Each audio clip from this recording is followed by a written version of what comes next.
Will the virtuous Sangha, out of compassion, for the sake of this assembly and all living beings, Peter and the wonderful Dharma will to teach and guide us how to end birth and death, leave suffering and attain bliss, and quickly realize non-production.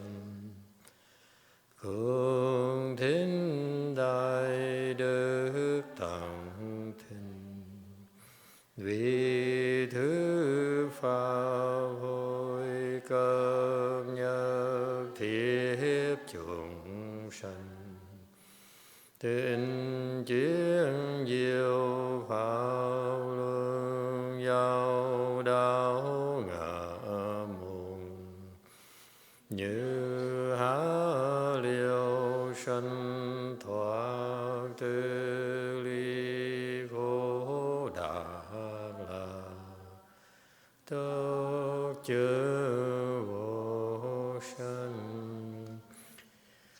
Homage to the Blessed, Noble, and Perfectly Enlightened One.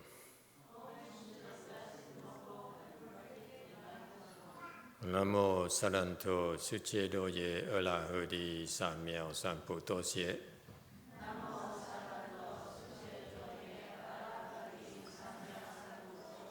Namo Tadakta Toya Daya La Hade Tamil Tamboda Toa.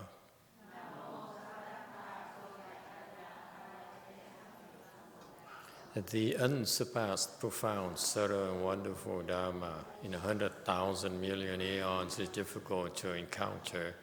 Now that I'm able to see and hear, I will receive and maintain it. I vow to fathom the thus come one true and actual principles. Wu shang sheng she wei miao fa. 百劫万劫难遭遇，我今见闻得受持，愿解如来真实义。O Buddhists and Bodhisattvas, Venerable Wei Neng, Venerable YongHua, Venerable Left-Home people, and all good knowing advisors, 阿弥陀佛。诸佛菩萨、六祖、师父、上人、各位出家人、各位善知識，阿彌陀佛。Chư Phật Bồ Tát kính thưa lục tổ, hòa thượng Kiên Thỏa, quý thầy cô và quý vị thiện tri thức A Di Đà Phật. Tonight is the 28th of December, 2019. We are at Wei Mountain Temple in Rosemead, California, to continue discussing the Sixth Patriarch Sutra. We are currently discussing chapter 6 and slide about repentance and reform on slide 170. Okay, Sutra text. Good knowing advisors, the Dharma body of the Buddha is basically complete. To see your own nature in every thought is the reward body of the Buddha. 善知识法身本具，念念之心之见，即是报身phổ. Chư thiện tri thức pháp thân vốn đầy đủ, niệm niệm tự tánh tự hiện.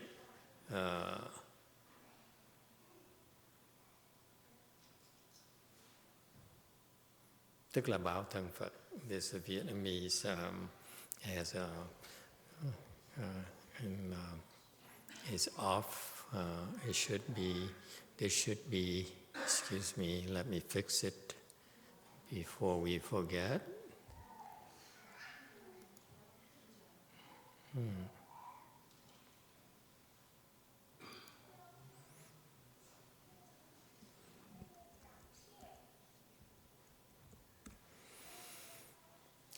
Okay, it's not the translation is incorrect. All right, we're on 171, commentary.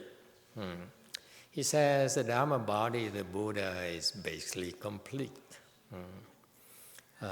Ngài nói rằng cái pháp thân Phật là vốn là đầy đủ. Meaning that this Dharma body, Banju here, is fundamentally, basically complete. Meaning that there's nothing it's lacking. Cái pháp thân của Phật là bổn trụ cụ túc, bổn cụ, có nghĩa là vốn là nó đầy đủ hết, có nghĩa là cái pháp thân của Phật là không có gì mà nó thiếu hết. Meaning there's nothing that the Buddha is lacking. Đức Phật không có cái gì mà thiếu hết. There's nothing it does not have, there's nothing it does not know. Đức Phật không có gì mà không có gì mà không biết. Okay. And to see your nature, your own nature in every thought, there is a word body of the Buddha. Furthermore, if you can see your own nature in every thought, that is the word body of the Buddha. Hơn nữa, nếu như quý vị có thể thấy được cái tự tính của mình trong mỗi cái niệm, mà đó là cái báo thân Phật. Okay. You look, if you can see your own nature, you look at your own nature, mình thấy được cái tự tánh của mình trong mỗi cái niệm, every single thought. That is the Dharma, that is the reward body. Đó gọi là báo thân Phật. All right. 172, Sutra text. These are a little bit beyond our realms. Những cái cảnh giới nó hơi cao một tí. It's extremely high level. Just be happy that you're able to be exposed to these fundamental concepts. Đây là những cái quan niệm, khái niệm mà nó rất là cho cái cảnh giới người rất là cao. Thành quý vị không thể nào hiểu được đâu. Thành chỉ nghe thôi. Just there are times when you listen to the Dharma, you just listen. That's it. Don't try to understand too much. Nhiều khi nghe pháp mà chỉ nghe vậy thôi, đừng có cố gắng hiểu. Okay? It's not meant for you to understand.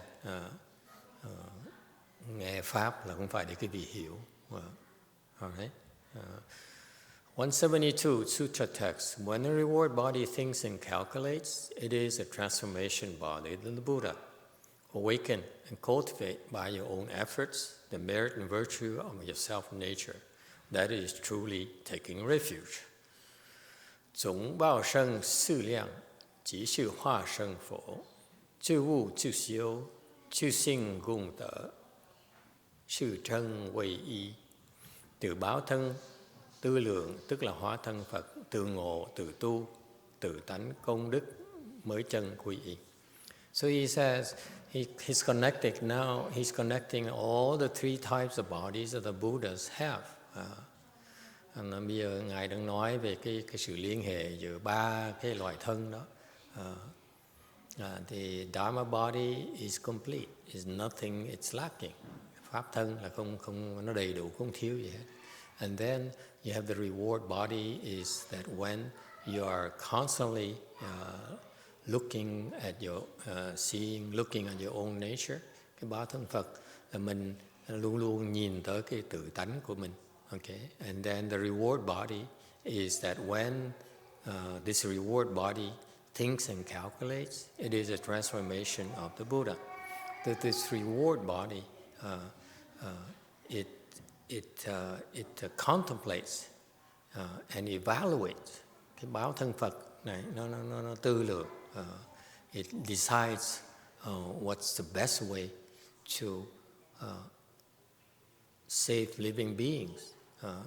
Bản thân Phật này có cái trí huệ và tư lượng suy nghĩ, quán làm cách nào tốt nhất để mà cứu độ chúng sanh. So which transformation body shall I use in order to save these living beings? Anh phải dùng những cái hóa thân nào để mà cứu độ những cái hàng chúng sanh này. Okay? And that's how it creates a transformation body. Bởi vì mới tạo ra những cái hóa thân này. Awaken to that and cultivate by your own efforts the merit and virtue of your self-nature. Nên quý vị phải biết cái chuyện này, thức tỉnh cái chuyện này. You have to wake up to this fundamental concept. Vì những cái sự hiểu biết này, quý vị phải thức tỉnh lại và tự tu. And you have to cultivate yourself. Phải tự tu lấy. You cultivate your own nature, merit and virtue. Mình tu như vậy, mình tu cái công đức của cái tự tánh mình. Okay? And that is called truly taking refuge. That is the meaning of taking refuge in Mahayana. This is why in Mahayana we teach you, we advise you to take refuge. Bởi vậy mới là cái đó là ý nghĩa của cái chân quy tam bảo bên Phật, bên Đại thừa mình là nó có cái dụng ý như vậy. Okay. 174 Sutra text. The skin and flesh of the physical body are like an inn, to which you cannot say that's where one can take refuge. Simply awaken to the three bodies as a self-nature, and you will understand the self-nature Buddha. 彼若是色身，色身是宅色，不言归一也。但悟自性善生，即是自性佛。Giá thịt là sắc thân là quán xá, không thể nói là quy y được. Nếu ngộ tự tánh tam thân, tức hiểu tự tánh Phật vậy. Tức biết tự tánh Phật vậy.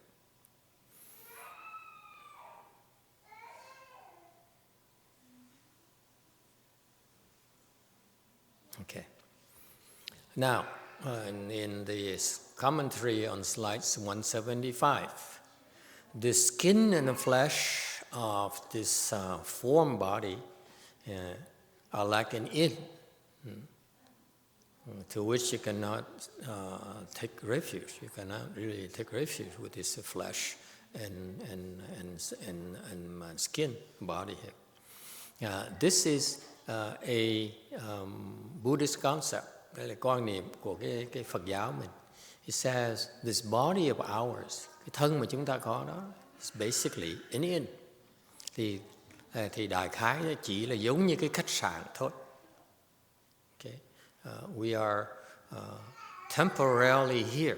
Mình ở trong cái thân này tạm thời thôi. Our Buddha nature, okay, is temporarily using, is temporarily present in this flesh body. Cái Phật tánh của mình á, nó chỉ tạm thời ở trong cái xác thân mình thôi. This form body, meaning this physical body of ours. Cái xác thân này có nghĩa là cái thân mình có. This body we have, it's called a form body.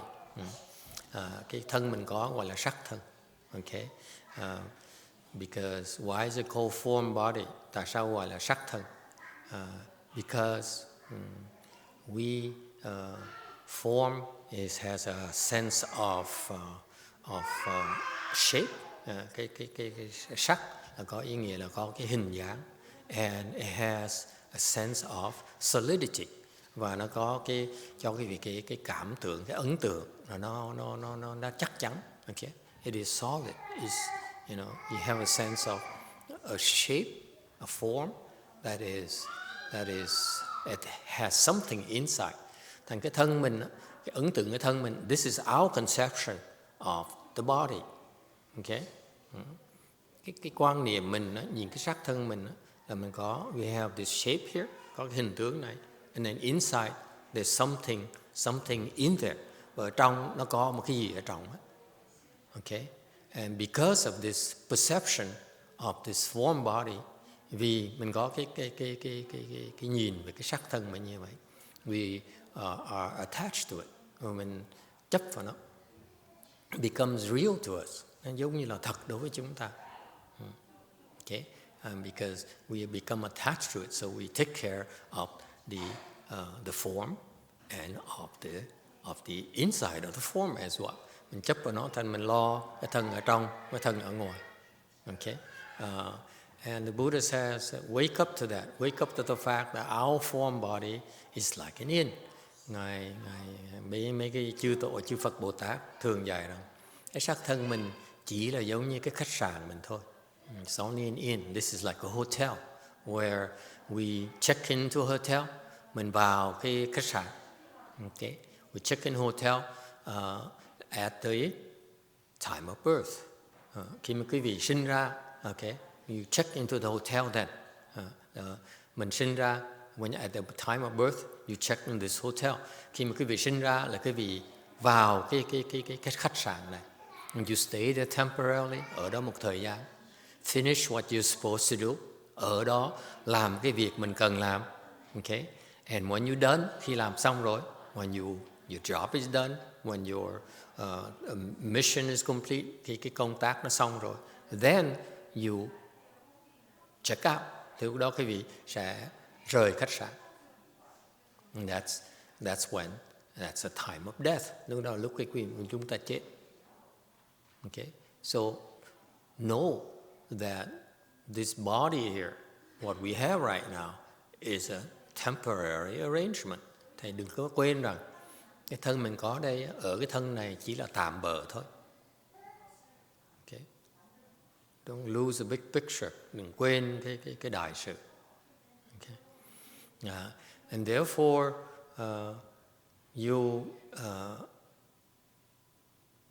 you cannot take refuge. You cannot rely on this, depend on this form body. Nên cái vị không nên ý lại vào cái sắc thân này. Okay. Instead, the big picture is that your self nature is replete with the three bodies. Thay vì thế, quý vị phải nhớ rằng instead of being attached to your form body, thay vì chấp vào cái sắc thân này, remember that you have a self nature. Nhớ rằng quý vị có cái Phật tính, có cái tự tính này, which is complete with the three bodies of the Buddha. Okay, the self nature here is not different from the Buddha. Cái tự tánh mình không khác gì của Phật hết, which is consists of the three bodies. Cái tự tánh mình có ba cái thân này luôn. And then if you aware of that, then eventually you will understand, you will recognize your self-nature Buddha. Thì từ từ quý vị sẽ ý thức được, thấy được rằng cái tự tánh Phật của mình. Questions or comments? Anyone has any problems? Có ai vấn đề gì không? Yes, couple questions. Go ahead, Internet. What's the difference between taking care of this form body and being attached to this form body? Basically, we are attached to this form body until we reach fourth stage Arhat. So where is the line drawn between taking care of your body and being attached to it? Câu hỏi là sự khác biệt giữa mình lo cái thân này với là mình chấp vào cái thân này. Okay. The difference is in the fact that we are, when we attach to this body, the attachment has many forms. Khi cái việc chấp vào cái thân này đó, thì nó có những cái khía cạnh nó khác nhau. Okay. And taking care of the body is one such attachment. Lo cái thân này cũng là một cái loại chấp trước.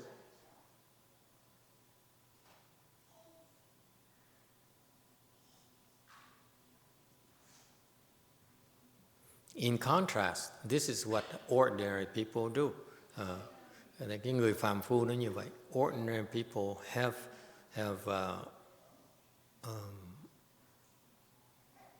myriad forms of attachments to this body. Cái người phàm phu nó có nhiều, nó vô lượng, vô biên cái chấp trước về cái thân này. And to begin to describe them to you would be senseless, would be a waste of time. Nói cái vị, mô tả cái vị nó không thể nào đủ thì giờ mà nói cái vị biết hết. Okay, just be aware that this form body here, we have natural attachment to this form body because of the nature of our confusion. Chỉ cần nhớ rằng quý vị vì cái bản tính mê muội mình tự động có những cái chấp trước về cái thân sắc thân này. Okay, and basically you will have the attachment to the body. Ordinary people will be attached to their bodies, whether they like it or not. Người phàm phu đó, ai cũng chấp trước về cái sắc thân này. Okay, and it's not until you reach first stage arhat, then you become to have some degrees of detachment of this form body. Tới khi quý vị đắc được sơ quả A-la-hán, quý vị mới có một cái tí bắt đầu có cái sự tách ra cái sự chấp trước về cái bản thân mình. Not completely detachment yet, but you begin to be detached. Bắt đầu có cái sự có cái sự bắt đầu có cái sự bớt cái sự chấp trước vào đó. That is why in the Hinayana world they consider the first stage arhat to be sacred. Bởi vậy bên đại thừa, bên tiểu thừa họ mới coi là cái sơ quả La-hán là một cái thánh quả. Okay, it's because until then your attachment to the body is so many. Tại trước khi tới đó quý vị có vô lượng vô biên cái loại chấp vào cái sắc thân này. Okay, but what the first stage arhat on the other hand doesn't realize that he or she also have very fine attachment to the form body as well, but they don't realize it. Ngược lại, hơn nữa, cái người sơ quả La-hán, người ta vẫn còn một cái sự chấp trước về cái sắc thân mà rất là vi tế.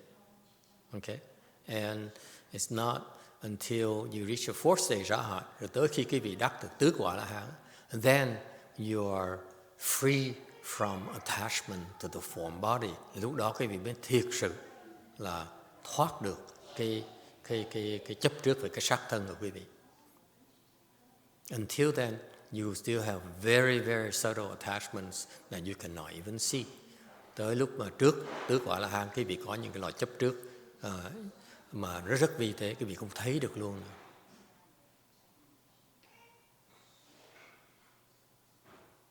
All right, does it help?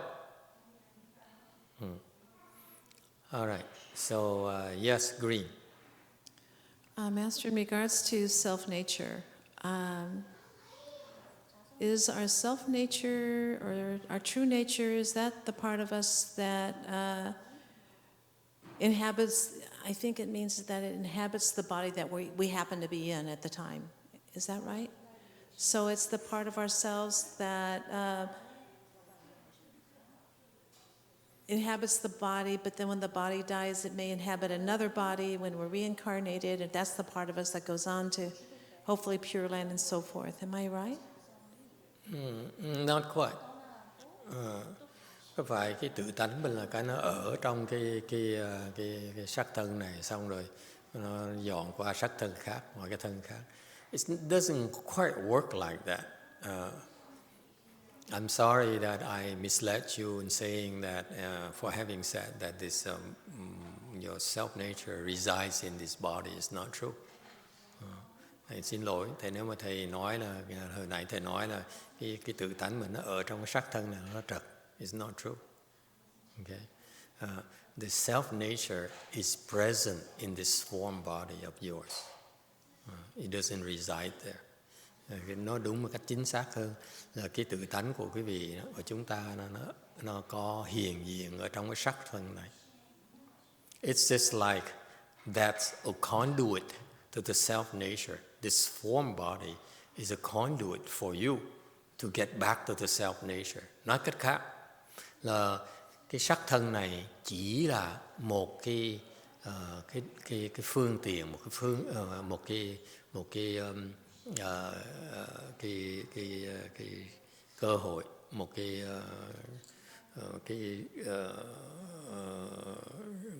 đồ để quý vị có thể dùng nó để mà tiếp xúc lại với cái tự tánh của mình.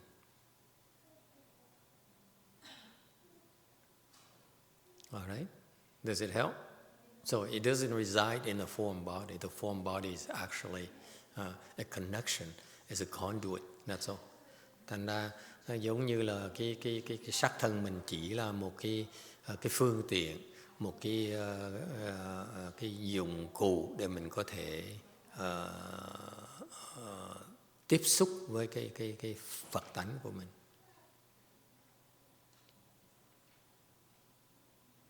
Yes, you still have a question?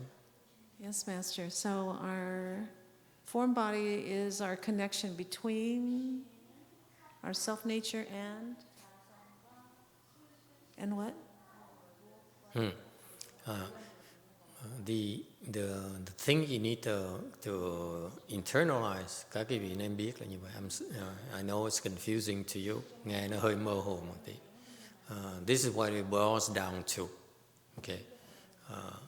What the patriarchs are saying, những Bồ Tát tổ sư đang giảng, all they're saying is that this form body of yours, cái sắc thân của quý vị đó, okay. If you have wisdom, if you know better, nếu quý vị có trí huệ, nếu quý vị hiểu biết, thực sự hiểu biết, you really know, okay, then you should realize that this form body here serve a greater purpose. Phải biết rằng cái sắc thân mình đây nó có một cái đại dụng của nó, a great purpose, a great use. It's not meant for you to indulge yourself. Không phải cái sắc thân, dùng sắc thân này để mình từ dung túng mình lấy.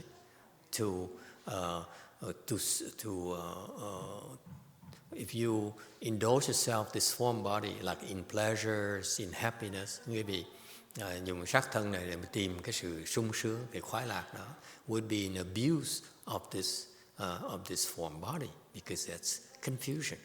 Nếu quý vị dùng cái sắc thân này để mình tìm cái sung sướng, tìm cái hạnh phúc này, thì cái đó là chỉ là phí phạm cái cơ hội này, cái sắc thân này. Okay, instead, this form body here, greatest purpose. Đừng bao giờ quên rằng cái sắc thân này, cái đại dụng của nó is for you to connect with your self nature. Cái sắc thân này đó là để cho quý vị trở về lại với cái tự tính của mình. This is how you go back to your self nature. But confused people gets further and further away from your self nature. Như là cái người phàm phu, every time they check into a hotel, okay, they get further and further away from their origin. Thành giống như mỗi lần người ta đi khách sạn vậy đó. Quý vị vào khách sạn ấy, they remember the hotel, the inn here is basically this body. Every time you check into the hotel, you tend to go further away from home. Giống như quý vị lúc mà vào khách sạn đó, càng ngày nó càng đi đổi khách sạn thì càng ngày càng xa cái nhà mình hơn. Okay, you keep going further and further away from home. Càng ngày càng đi xa cái nhà của mình. Your original home is your self nature. Cái nhà chính của quý vị là cái bản tính của quý vị. And yet, because of this body, bởi vì cái thân này, cái sắc thân này, you get further and further away from it. You forget about home. Và càng ngày mình có cái thân này. Okay, every time you get this body here, it's like checking into a hotel which is further away from home. Thì cái sắc thân là giống như đó, nó tương tự như là cái vị mỗi lần có sắc thân là giống như mình tới một cái khách sạn, nó xa hơn nhà hơn một tí, nó xa hơn một tí nữa. You get further and further away for lifetime after lifetime after lifetime. Và cứ đời kiếp mình cứ đi xa như vậy. And that's why eventually you forget about home. Cuối cùng quý vị quên cái nhà mình hết. You think that the hotel is where your home is. Vì cái tưởng lầm rằng cái khách sạn là cái nhà của quý vị. That's the analogy. And that's the Chinese alludes to. Cái người Tàu, cái Pháp người ta giảng cái ý người ta là như vậy đó. Okay? So you go at first, sometimes you check into a cheap motel 6. Vậy khi lúc đầu thì vào cái khách sạn rẻ tiền, and then you get better and you check into a more expensive hotel, Holiday Inn, rồi bắt đầu check khách sạn Holiday Inn nó mắc tiền hơn tí, and then you check into the Hyatt Regency, rồi tới the Four Seasons and so forth, càng ngày càng sang, and then you get, my God, this is so much nicer. I don't want to go home anymore. Rồi tới khách sạn càng sang, quý vị càng thấy, khách sạn hay quá, mình muốn về nhà, mình ở lại đây. Let's stay here as long as possible. Enjoy the swimming pool, enjoy the amenities and the 5-star restaurants. Ở cái chỗ sung sướng như vậy, thoải mái, sung sướng quá, ăn uống ngon lành, được phục vụ đầy đủ. Okay? And that's the analogy that the Chinese are alluding to. Đây là cái pháp mà tổ sư ta dạy như vậy đó. Does it help? And remember, because these hotels, some hotels are so attractive, so appealing. Tại vì nhiều cái khách sạn, nhiều cái loại khách sạn nó rất là tuyệt vời. So it's very easy to be attached to these hotels and forget about going home. Vì cái khách sạn nó tuyệt vời quá, mình không muốn về nhà nữa, mình quên về nhà. You forgot about the real home you have, quên cái nhà chính của mình. All right? So every time you check in the hotels, you have this tendency to look for another better hotel. That's what happens. Mỗi lần quý vị lấy cái thân mới, when you get a new body, it's like checking in another hotel. And then you look for a better hotel, a better hotel, and better hotel. Và giống như mình ở khách sạn là mình muốn càng ngày muốn khách sạn tốt hơn. Yes or no? I started at Motel 6. Years ago, it cost only $6 a night. In my era, cái thời của thầy, lúc ở hotel là $6 thôi. Motel 6, $6. That's all. Freeway 5, up and down. Cái đại lộ số 5, xa lộ số 5 mình. Motel 6 có $6 bạc. $6. And went to $9. And now it's 52. Đầu $6, $9, bây giờ 50, 60. All right? And now, now as you get older, and say, no, Hotel 6 doesn't do it anymore. I need better restrooms. Bây giờ già rồi, cái Hotel 6, cái phòng tắm nó không có tiện nghi lắm. Mà cần hotel nó tốt hơn một tí. And that's how we all are. Yes or no?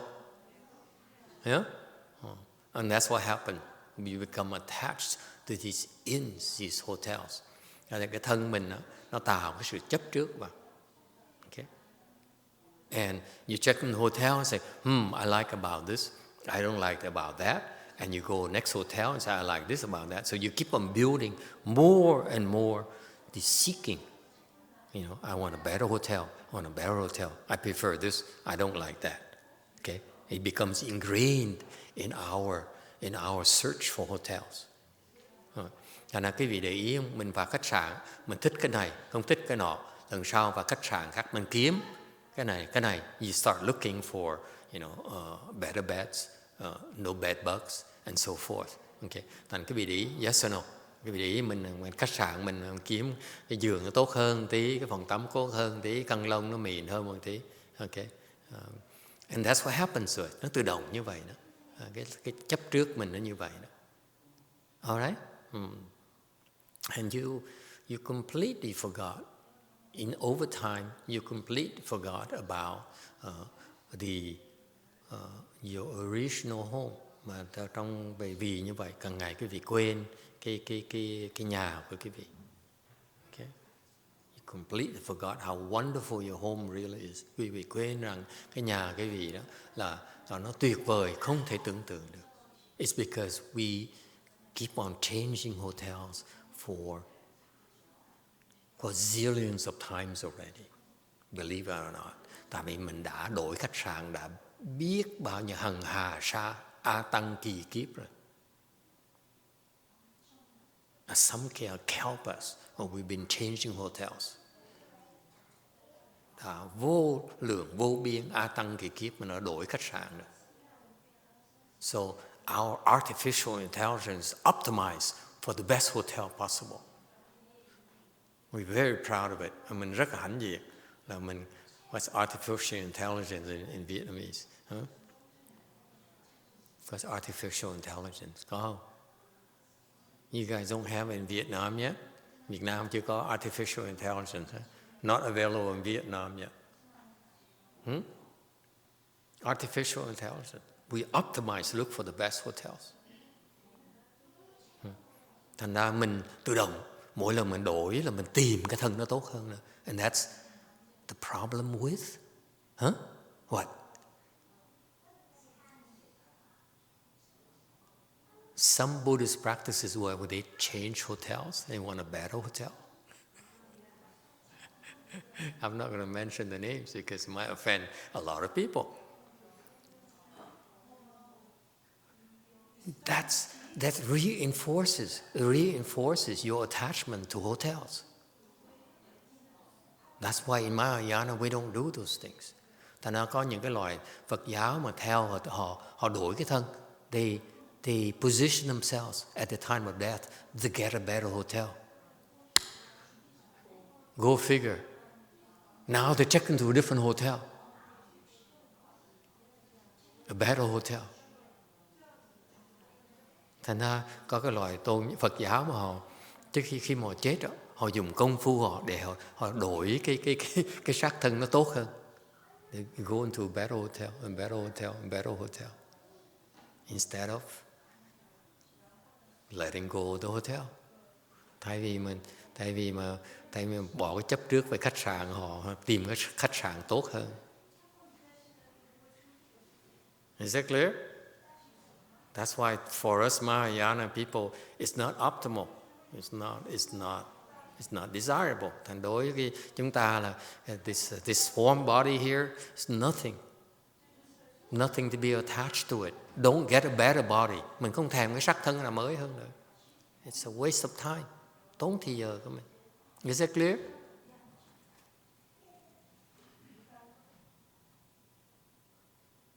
I'm sorry to disappoint so many of you. I know many of you are fans of such a wonderful control of yourself. I get to choose my next hotel. Thành ra thầy viết một số quý vị rất là thất vọng nghe rằng thầy chỉ trích cái chủ trương rất nhiều người quý vị là muốn chọn khách sạn tốt hơn, phải không? Right? Better hotel is preferable.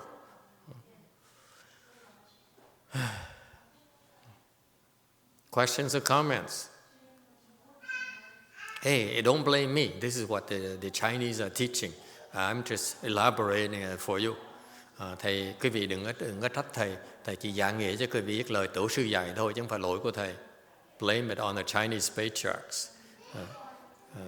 Than phiền cậy nảy với lại mấy tổ sư người Tàu. Okay, I'm just the messenger. Thầy chỉ giảng quý vị nghe thôi. I think that's what they mean. 176 Sutra text. I have a verse with top marks. If you can recite and memorize it, it will wipe away accumulated aeons of confusion and offenses as soon as the words are spoken. Wu you yi wu xiang song, rou neng, is it song? Song zhi, yan xia ling ru, ji jie mi zui, yi shi xiao mie. Ta có một bài tụng vô tướng. Nếu năng trì tụng, lời dứt khiến tích kiếp ngu mê của các ngươi nhất thời tiêu diệt. The Vietnamese is very, very awkward. The translation is very awkward. Okay. It's accurate, but it's very awkward. You cannot mix the old Vietnamese and new Vietnamese this way. It's not smooth at all. Lời dịch tiếng Việt này là đúng chính xác, nhưng đều cái cách dịch này dùng cái cổ văn với tham văn thông thường đó, nó hơi luộm thuộm. Okay. Question on the verse or on the commentary? On the verse. On the verse. The translation. Oh boy, I can't even move on quickly. Yes. The Song Chi, I thought it's not just recite and memorize. There is also hold it or practice it, right? Yeah, you're right. Thank you. Okay. Yeah, that's this translation version. I hope they have a better version of it and uphold it. Otherwise, it would be so easy for us to get rid of all those confusions. Well, sometimes we like to come across a lot easier than it really is.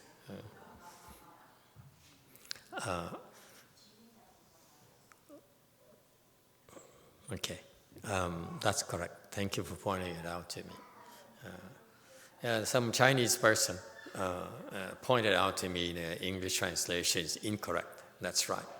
This is important. I think I encourage this, even though it's kind of embarrassing.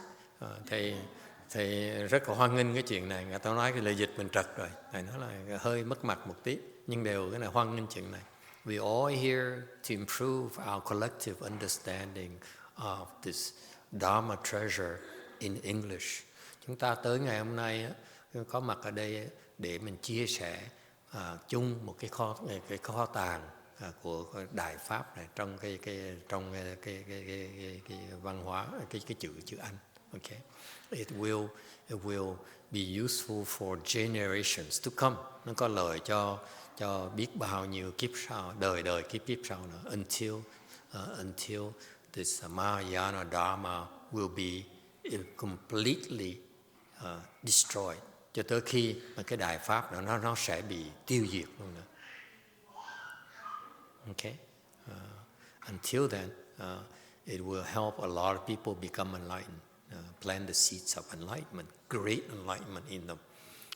Cho cái Đại Pháp này mình chia sẻ để mình trồng những cái chủng tử cho người ta sau này người ta đắc giác ngộ được. Okay, so whatever we can do to improve on the accuracy, the translation needs to be very accurate to these great sages' original teaching.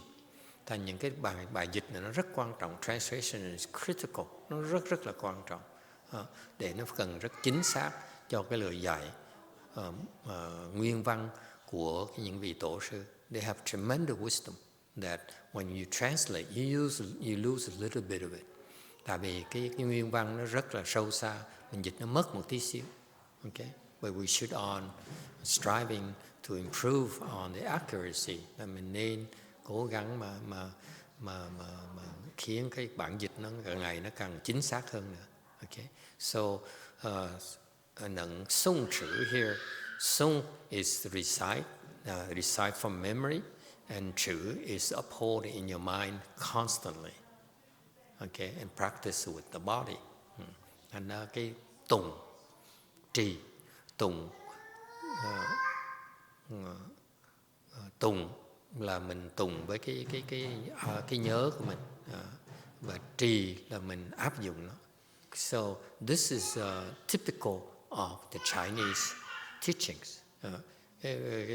Cái kinh văn người Đại thừa, người Tàu như vậy, they always emphasize sung chữ. Người Tàu ta dạy pháp, người Tàu ta nhấn mạnh. Okay, I don't know what the original Sanskrit is. Thầy không biết cái bản văn tiếng Phạn ra sao. Okay, I have no clues because I don't know Sanskrit at all. Thầy không biết tiếng Phạn. Okay, so we're missing some of the original teachings itself. from Sanskrit. Cho nên người Tàu nó mất một tí. But from a Chinese perspective, you should recite and uphold it. These sages' teaching, you should memorize them and uphold them. Thì những cái lời dạy của thánh nhân đó, mình nên trì tụng. Okay? Tụng có nghĩa là mình nhớ thuộc lòng. Mình không cần nhìn bản văn, nhắm mắt mà tụng vẫn được. So you recite, meaning you recite from memory. You don't need to read it, you don't need to look at it. You can close your eyes and recite. Nhắm mắt lại tụng được. Okay? So you recite from memory. Why? Tại sao như vậy? Does anyone know? Có biết tại sao không? I know my boys and girls are very busy, so they're not very bright, so I don't ask them to memorize a lot of things. Người xuất gia, học trò xuất gia thầy biết nó bận dễ sợ, mà thầy biết họ không đủ thông minh, thầy không đòi họ thuộc. One of the first thing, you know what? When I first met Master YongHua's Dharma, lúc này gần đầu tiên mà thầy gặp cái pháp Ngài Tiên Hóa đó, I have no idea what it was. I have no clue what it was. Thầy không biết cái pháp là cái gì. I never realized how big of a Dharma it was. Không biết cái đại pháp.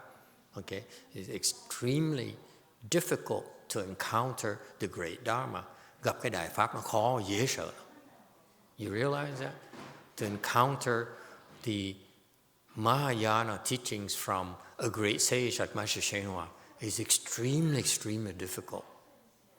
Gặp được một cái pháp đại thừa của một cái người đại Bồ Tát như Ngài Tiên Hóa, nó không thể nào mà nó dễ dàng mà nó xảy ra được.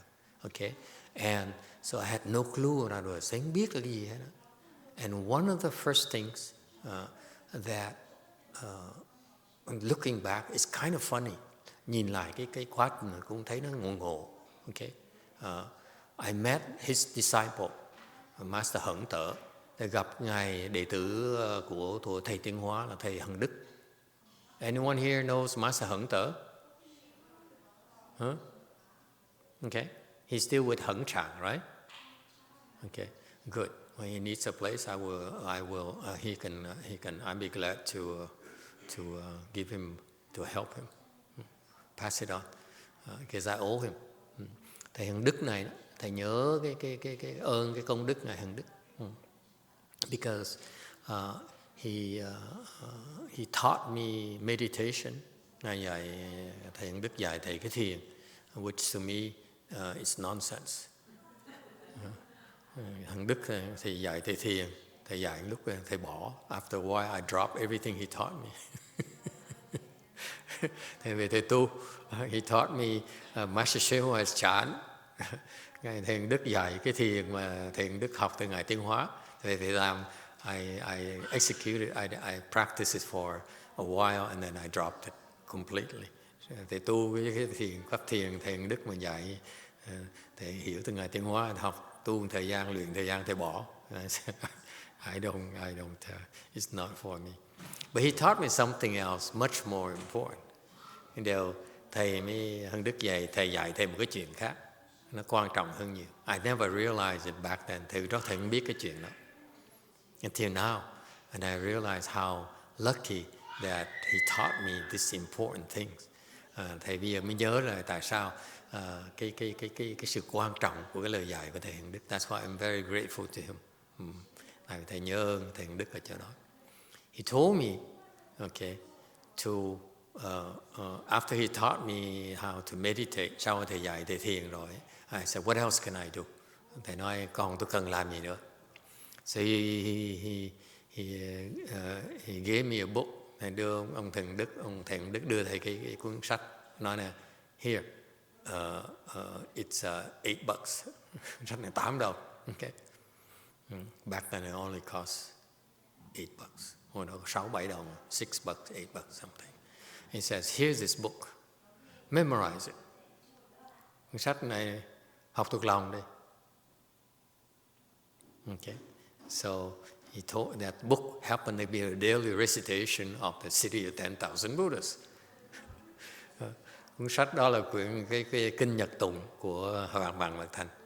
So, being stupid, I went back and memorized it. Thầy dốt dễ sợ, khờ dễ sợ, về học thuộc lòng luôn. I could recite it, at least most of it. Học thuộc lòng mấy cái phần mà okay.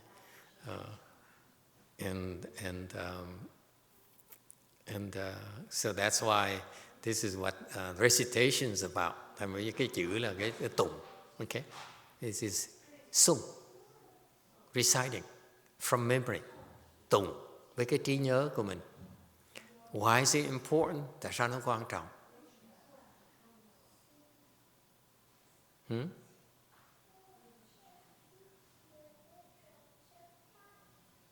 The great Dharma is in your gray matter. It's not outside. It's inside your brains. Cái đại pháp đó, nó không nằm trên sách, nó nằm trong cái óc của quý vị. It's resident, ở trong mình. It's not outside.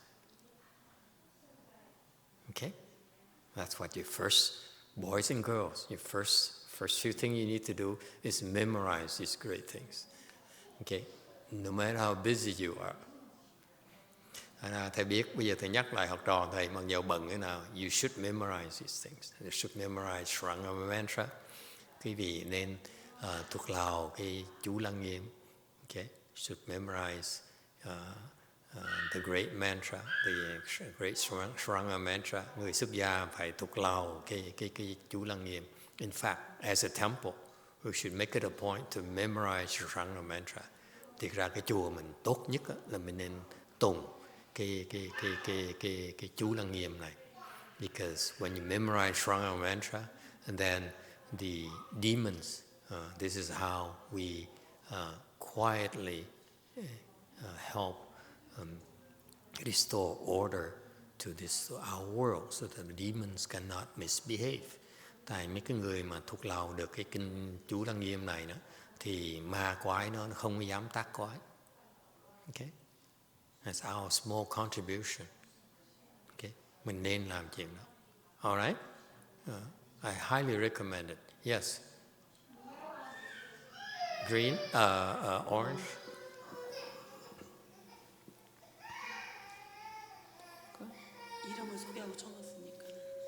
Yeah. Hello, my name is Yoon. I just have some question for.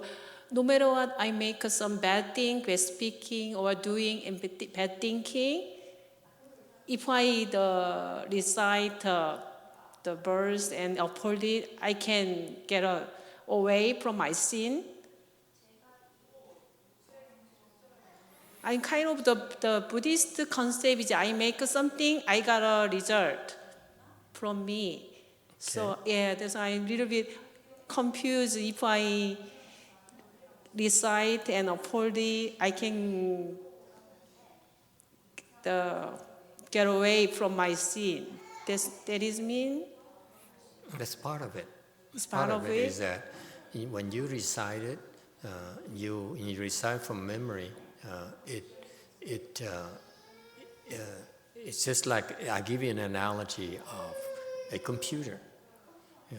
When you memorize, it's like this program is in your memory, in your RAM, constantly. Okay, yeah. And that's called wisdom. That part of your RAM is the better part. Best use your RAM possible. Okay. Thầy nói cái ví dụ mà thuộc lòng là giống như là cái máy điện não mà mình để cái program trong cái RAM của mình đó, thành nó sẵn đó rồi. Okay, it's always present there. Okay, ready for use. You don't need to load it up. Okay, mình không cần, nó tự động có sẵn ở đó. And then when you recite it, you create countless blessings, countless merit and virtue. Mỗi lần mà tùng đó, mình tạo vô lượng vô biên công đức. You recite, for example, the Shranga mantra. Như cái vị tụng cái chú lăng nghiêm đó, you are generating incredible blessings for yourself. Cái vị tụng cái chú lăng nghiêm đó, cái vị tạo vô lượng vô biên công đức. Okay? At the same time, you're eradicating countless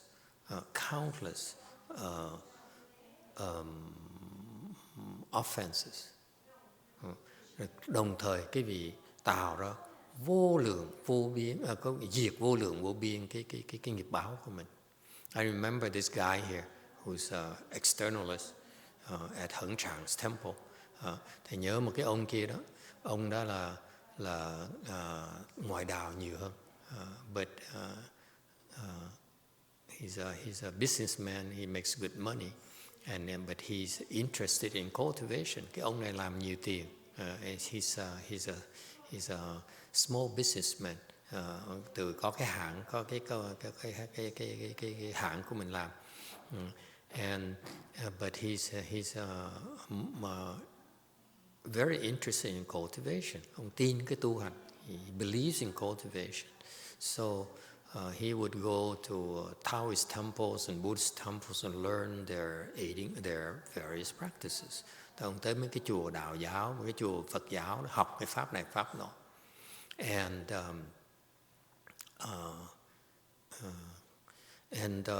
Heng Chang taught him.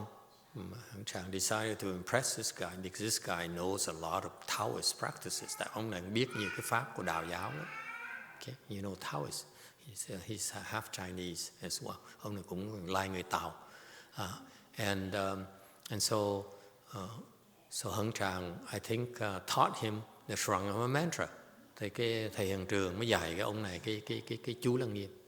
Because if you practice the Shrangama mantra, no other non-Buddhist practices can match up, including Hinayana, Tibetan practices. None can measure up to Shrangama mantra. This is one of our biggest dharmas, one of the biggest dharmas in the universe. Thành ra tại vì cái pháp chú Lăng Nghiêm là một cái đại pháp trong Phật giáo mình, mà thiệt ra là bên ngoài đạo, trong cái vũ trụ này không có pháp nào mà chọi nổi hết. It's unsurpassed. So if you want to impress someone, you teach them this dharma. Cái gì muốn thâu phục người ta, dạy cái pháp này người ta. And so the guy is very, very hardworking, very diligent. He recited that constantly. Ông rất là tinh tấn, tụng nhiều lắm. So he'd been doing that, I'm told. He reported to us. I remember vaguely. Thì nhớ mang máng, ông kể là ông về nhà ông tụng. He was so excited, he kept on reciting, because he told us this is the biggest dharma in the universe. Tại ông này, he's very greedy. Ông này tham lam dễ sợ. Tại vì nghe nói cái đại pháp này là mạnh nhất trong cái vũ trụ này là về. So he would say, if it's the biggest thing possible in the universe, I will recite it day and night. As soon as I have free time, I recite. Okay? San Diego people, you have any clues on what you're going to do in your spare time? Huh? So he recited. And then he says, one day, okay, after reciting for a few months, ông này mới kể lại, sau khi tụng một cách thành tâm vài tháng, he says, one day he was reciting, and then he was vomiting. Một ngày đang tụng, bỗng nhiên mửa ra. He was vomiting, he was perspiring, mồ hôi chảy ra. He has to go to the toilet, small bowel movements, big bowel movements, and so forth. And so basically, he had into the state where he's vomiting and he's had to stay in the toilet, and then the whole body is perspiring, mồ hôi nó chảy nhễ nhại, miệng thì bữa ra, đi tiểu tiện, đi đại tiện. At the same time.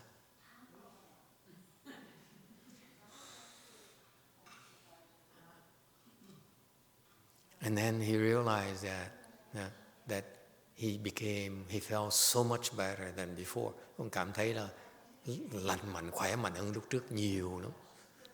Okay, so he basically got rid of, expelled the toxins in his body. những cái bình hoàng trong người nó đẩy ra hết, from the mouth, from the skin, from everywhere. Thành ra những cái độc tố bị đẩy ra, and that's the result of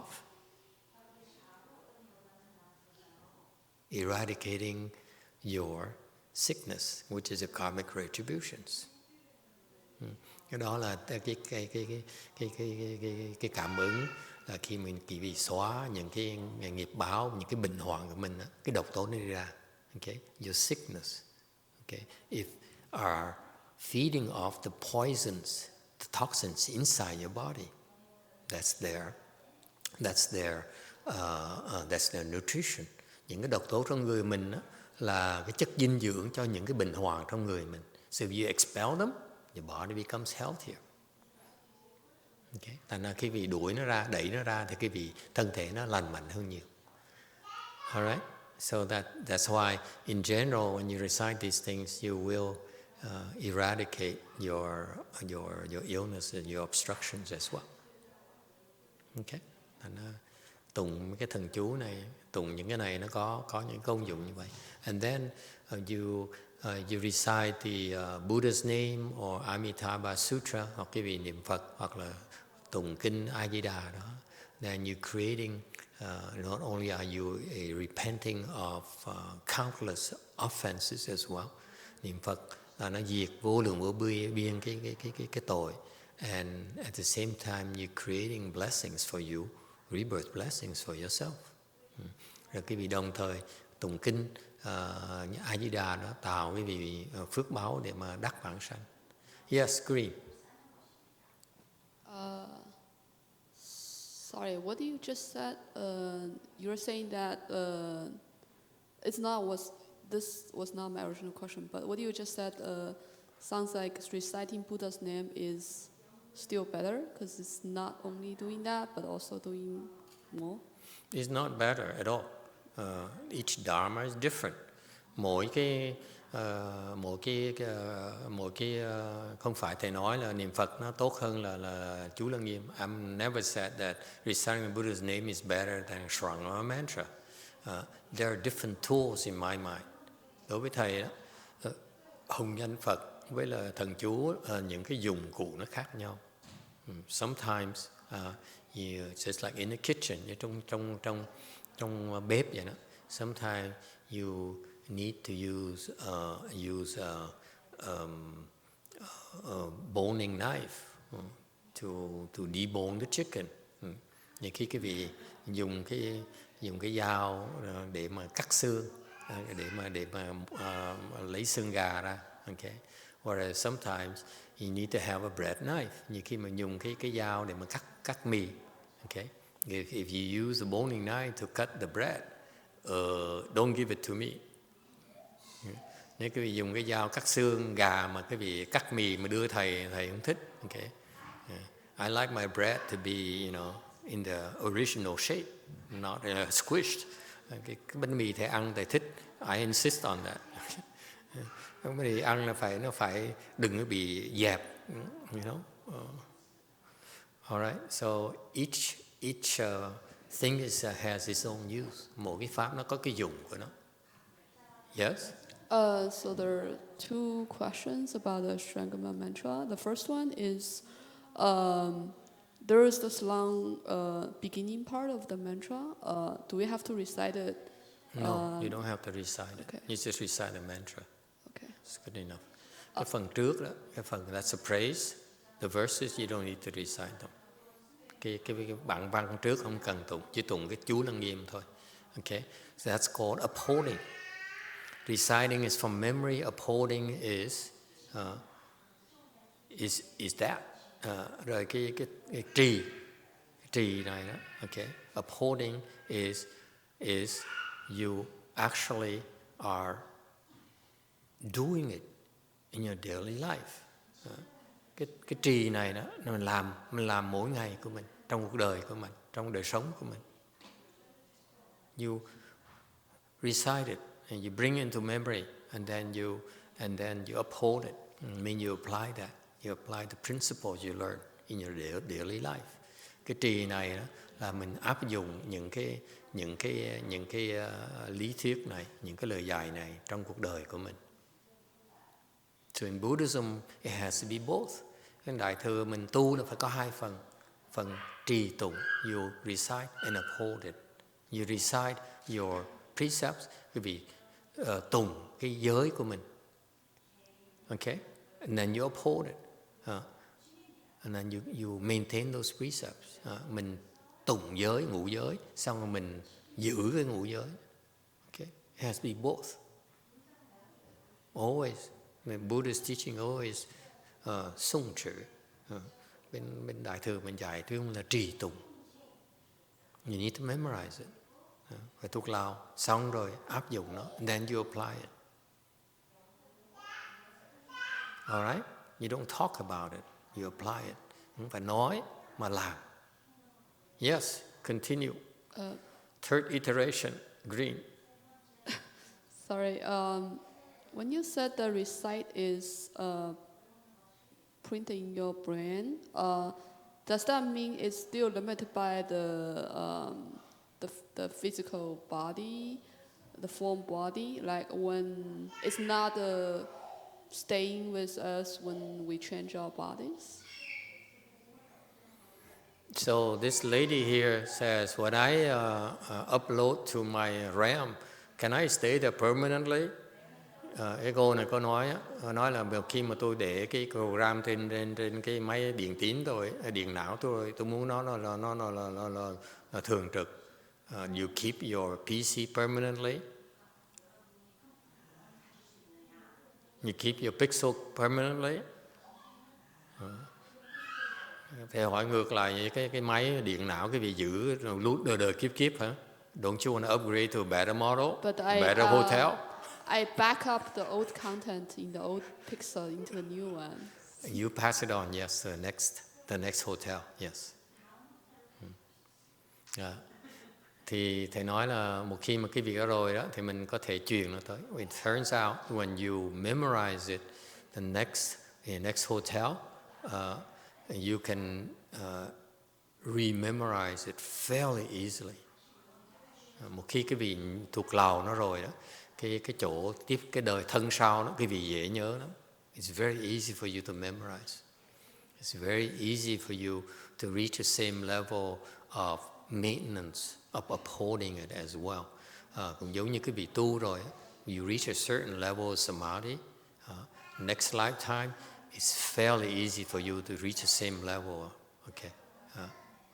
Một khi một cái vị tới một cái trình độ tu hành, cái định lực nào đó rồi, kiếp sau cái vị sẽ tới trình độ đó nữa. Same level, fairly easily, nó khá dễ dàng. Okay. So, again,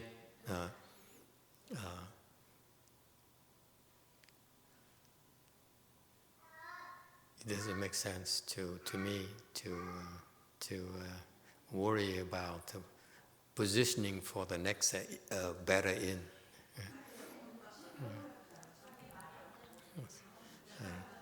Đối với thầy nó vô lý lắm. It's just like, you know, it's not the best thing.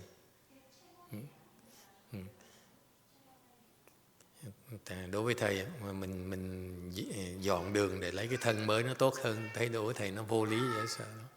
I let the Buddhists and Bodhisattvas and King Yama decide for me. They know better than I do. Thầy chẳng tha để Phật Bồ Tát và Kinh với Diêm Vương quyết định. Họ biết có trí huệ hơn thầy. Yes, question. Internet has a question. Two questions. Two questions. Does your samadhi have to be at a certain level before your Shurangama Sutra recitation becomes effective? No, you have zero samadhi is still very effective. Phải cần định lực nào mới kinh cái thủ lăng cái chú lăng nghiêm mới có hiệu quả. Thầy nói cái vị không có định lực cũng có hiệu quả như thế. Okay. Think of it as a mantra. To me, I think of mantra slightly differently. Đối với thầy cái chú nó có cái hiệu lực khác. if you are at this level, quý vị ở trên độ này, okay, and you recite the mantra, then the effect is a bit more than your normal. Cái chú đó, that's why the mantra, the function of the mantra is empower, give you more power than you normally have. Cái thần chú nó hay ở chỗ đó là quý vị lúc mình tụng thần chú đó, nó có thể giúp quý vị tăng trưởng cái hiệu lực nhiều hơn. Okay, so the mantra has its own power, so give you more power than you normally have. Cái thần chú nó cho quý vị cái năng lực mà quý vị thường ngày không có. That's why my master highly recommends. He recommends, Master YongHua says, if you meditate, you should recite mantras. Thành Ngài Tuyên Hóa Ngài nói đó, quý vị mà thiền đó, nên tụng thần chú. Okay? He said, according to the elder, his disciple, he says, if you meditate and you don't use mantras, then you are missing an opportunity. Thực ra Ngài nói, nghe ta nói rằng nếu quý vị thiền mà quý vị không dùng thần chú đó, thì quý vị uổng cái cơ hội. Okay? All right. So, I still have one more question. Yes. 念佛的时候，根据不同的情况念不同的佛号吗？ or 念和自己相应的佛号比较好？ Repeat that, please. 念佛的时候，根据不同的情况念不同的佛号吗？ or 念和自己相应的佛号比较好？ So when you recite the Buddha's name, do you recite the Buddha based on the situation, a different Buddha's name based on the situation, or do you recite the Buddha's name the one that suits you best? It depends. Câu hỏi là mình niệm Phật á, niệm cái Phật hiệu nó khác nhau hay là nên niệm cái Phật hiệu nó có hiệu quả cho mình. Okay.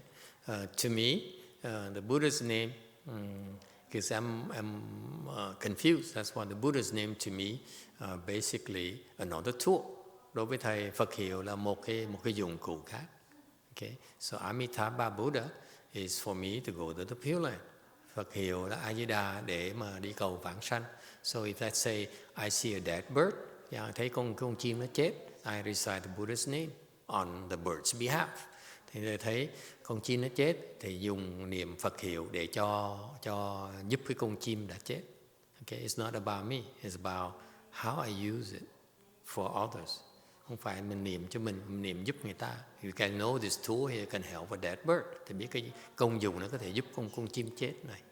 Okay. Whereas if I'm driving on the freeway, hoặc là thầy đang lái xe trên xa lộ, and it's very foggy, bỗng nhiên nó sương mù nó nổi lên, and my disciples would step on the gas and then pull back. Đệ tử thầy đó, nó thấy sương mù một cái nó giật cái chân cái xăng, nó kéo cái chân lại cái rầm, and then we see clear and push it again, and so my disciple go like this, okay, and then step on the brakes and turn on the lights, headlights, high beam, low beam, hoặc là nó thắng, hoặc là nó giật, hoặc nó bật cái đèn sáng lên. Okay, I call it nervous driving. I couldn't sleep. I sat in the back seat and she's driving like that. I said, what? How am I going to sleep? And then they talked to me and they said, Master, are you awake? I said, you expecting people to sleep when you drive like that?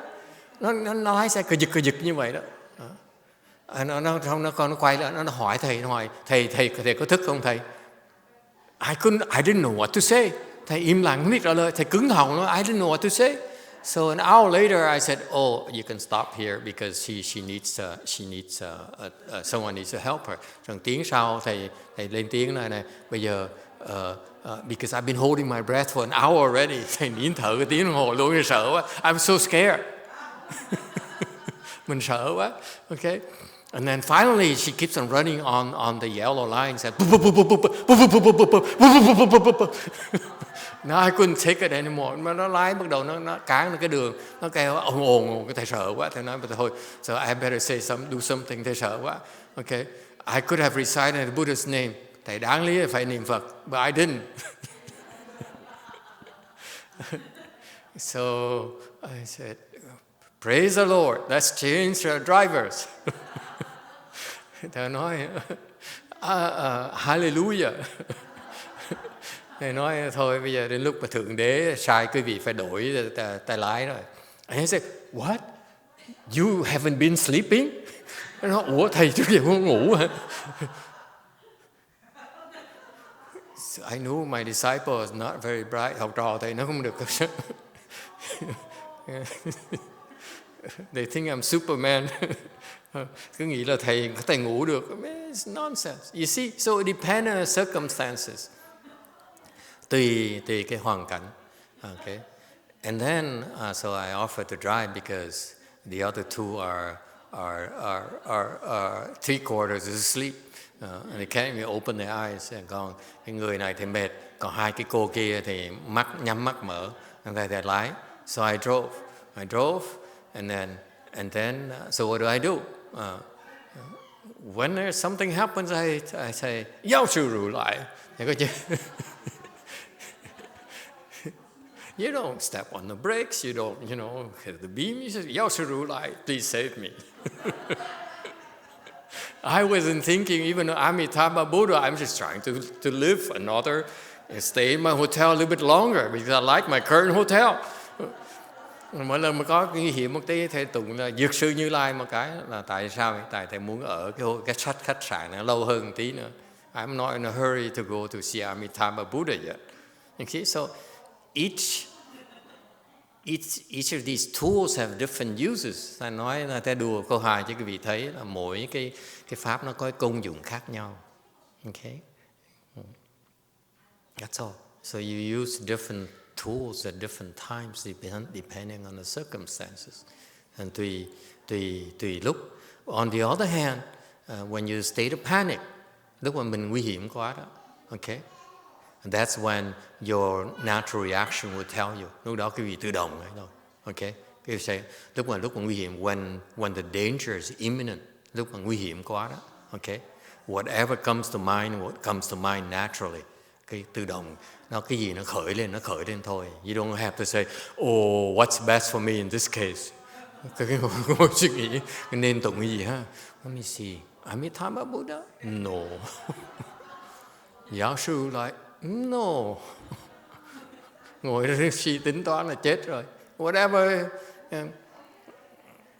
I am not above saying God save me. Này, đúng không? Thượng Đế cứu cho con vậy. It worked. It worked for me in the past. Quá khứ đã giúp rồi. So you go back to whatever works for you. Okay? So it's normal. Yes, Red now. So you spoke on Medicine Master Buddha and Amitabha Buddha, but I was wondering if you could speak on Vairochana.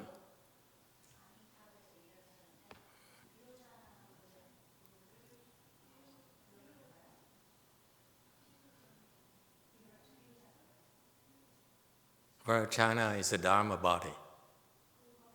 It's a Dharma body Buddha. Okay, so I refer to you the prior 100 slides on the 6th Patriarch Sutra, chapter 6. Vairochana is the official name for the Dharma body Buddha. Okay, Tilosana là cái pháp thân Phật. Okay, that's the official name for that. Okay, cái đó là cái tên chính thức của pháp thân Phật. So the three Buddhas, they call the three Buddhas are Vairochana and Nishinda, whatever, and Shakmani Buddha. Vairochana is the Dharma body. This is the Koreans worship Vairochana, yes? Bên Đại Thừa, người Tàu, người Đà Hàn ta thờ Tilosana, huh? Right? Vairochana. You worship Vairochana. And the Chinese worship the transformation body Shakyamuni Buddha. Người Tàu thì thờ Thích Ca Mâu Ni Phật. And anyone know who worships Nishinda Buddha? Huh? Có ai biết ai thờ Bảo Thân Phật không? It doesn't matter, they're all the same. Thờ gì cũng được hết. You can do Vairochana, you can do, I think Tibetans might have Vairochana as well. Hình như là bên Tây Tạng họ cũng thờ là Tilosana thì phải. Okay? They're all the same. It doesn't matter. Okay? Không quan trọng. All right. Any other questions? Ai thắc mắc gì khác không? Okay. So that's what you recite and uphold. Thằng quý vị, when you learn the sutras and the mantras, khi quý vị tu, quý vị học những cái kinh và những cái thần chú đó, you're supposed to recite and uphold it. Quý vị phải nhớ là trì tụng. Okay? And wipe away accumulated aeons of confusion and offenses. Và nó, khi quý vị trì tụng như vậy, if you recite and uphold, you recite, you memorize it, and you recite from memory, and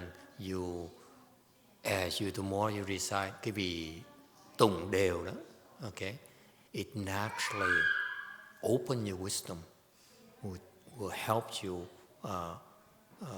put into practice better. Một khi cái vị tụng đều đó, thì tự động nó mở trí huệ quý vị để quý vị hiểu được cái ý nghĩa đó, quý vị áp dụng nó trong cuộc đời quý vị.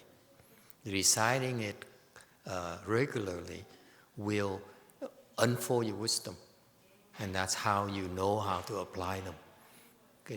That's why you first recite. Đầu tiên là trì, là tụng, đó nó mở trí huệ quý vị để quý vị mới thể áp dụng nó trong cuộc đời của mình. Alright?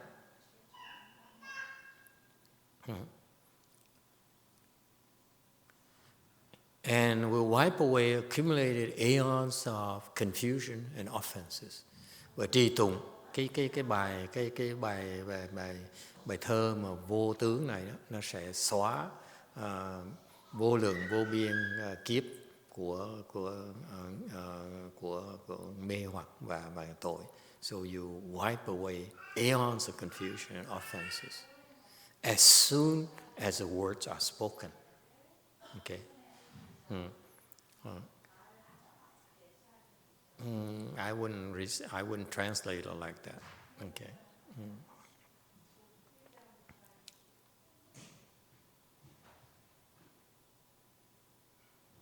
Yeah, I suppose it's okay.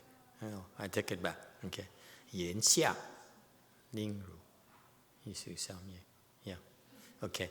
So as soon as you recite these things, okay, they are able to eradicate aeons of confusion and offenses.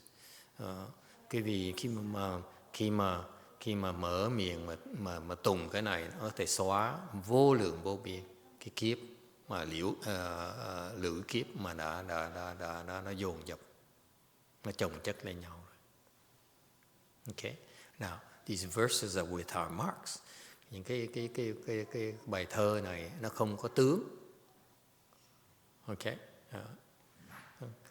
These verses from Ven Vô Huệ Năng are all without marks. Những cái bài thơ này của ngài Huệ Năng đó đều là vô tướng cả. Okay. What is the meaning of the verses without mark? Bài thơ vô tướng vậy là sao? What does it mean? Có ai biết không? Tại sao là bài thơ vô tướng? Why is it called a verse without marks? Tại sao bài thơ mà vô tướng?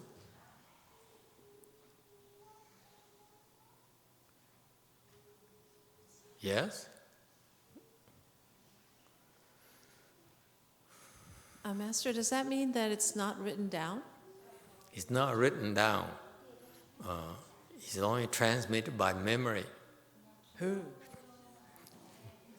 Không biên xuống. Are we going back to the Stone Age where you don't write things down anymore? Ngài nói chắc là cái thời này thời cũ mình không thể biên, không cần biên xuống nữa. What is without marks? Nghĩa là sao?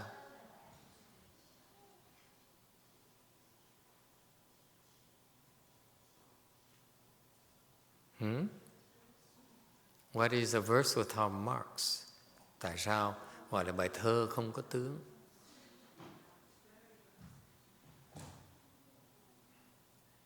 I don't know.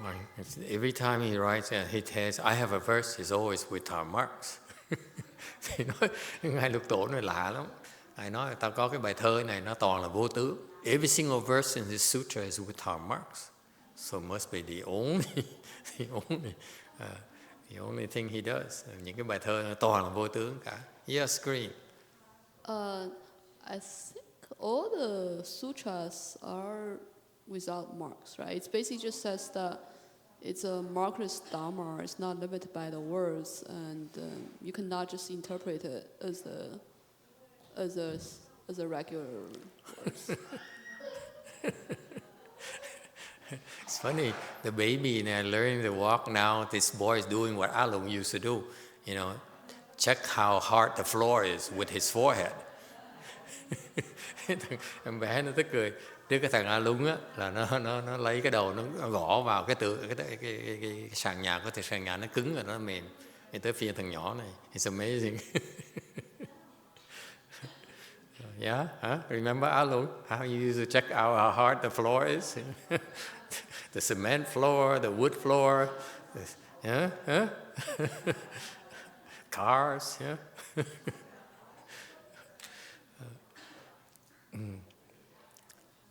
So the verse without marks, những cái bài trì tụng mà không có tướng. What is that? Anyone would like to take a stab at this? Come on, my đoán. Blue first, and then we go back to black in the back. Yes. I was thinking it would be a verse that was created by someone who has enlightenment.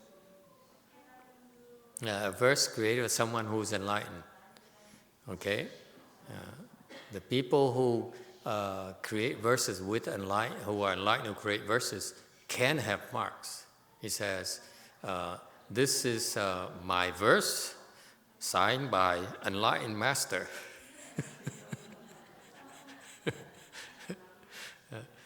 Có bài thơ mà nói là thơ này do ngài gì đó, ngài Vĩnh Thọ, Vĩnh Gia đại sư kia. Okay, that's with marks, the song enlightenment by YongHua. Yes, somewhat, yeah, but not quite. Yes, blue, black. Is a verse without preconditions. Verse without? Without preconditions. Without preconditions. Unconditional verse, like unconditional love.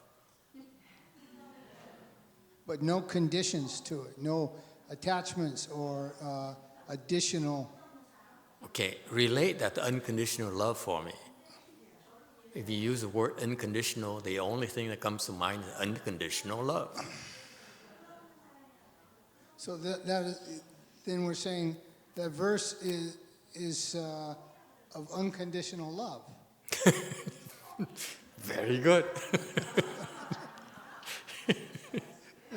So American.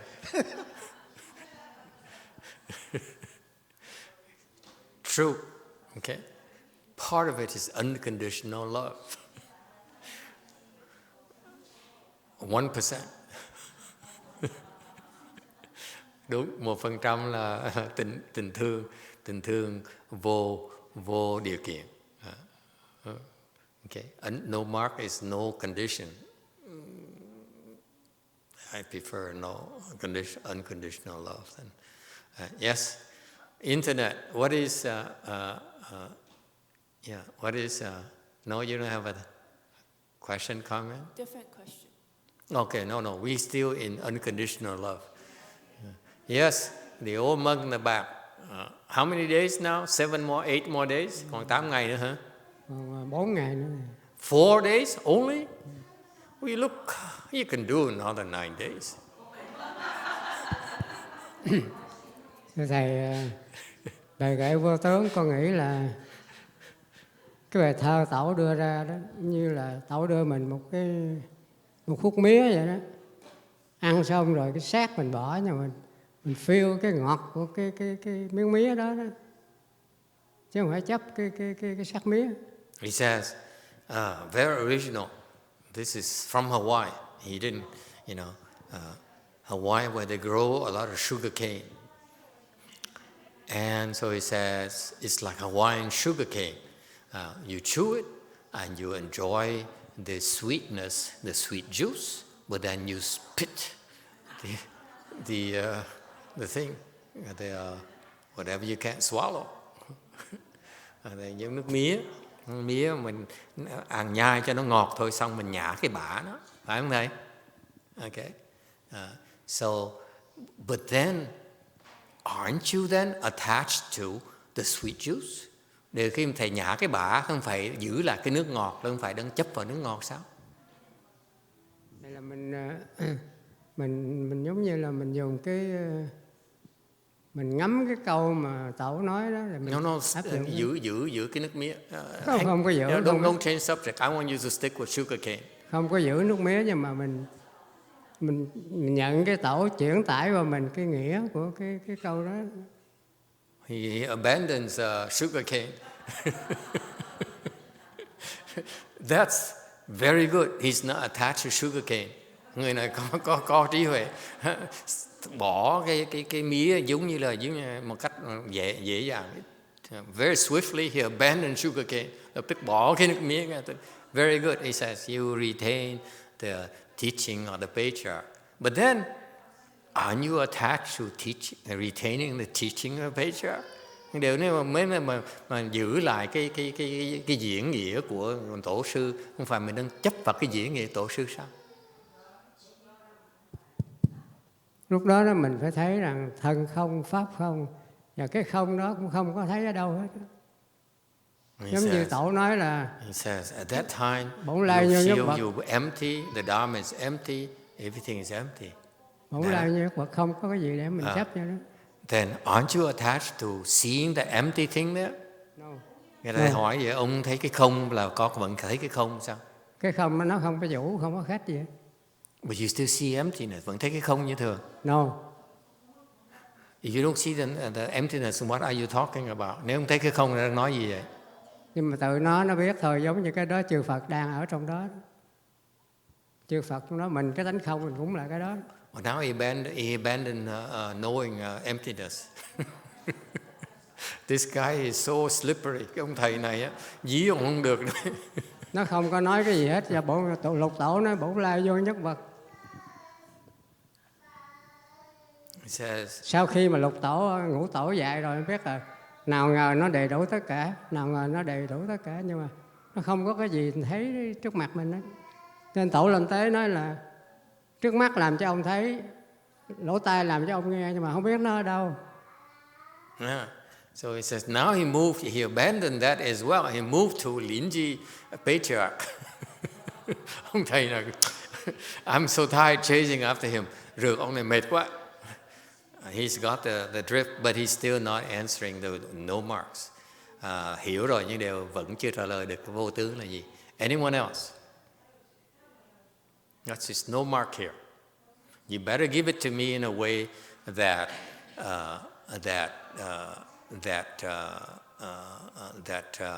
I don't have to chase after you. Cho cái gì thầy cũng cần rượt cái gì. Okay?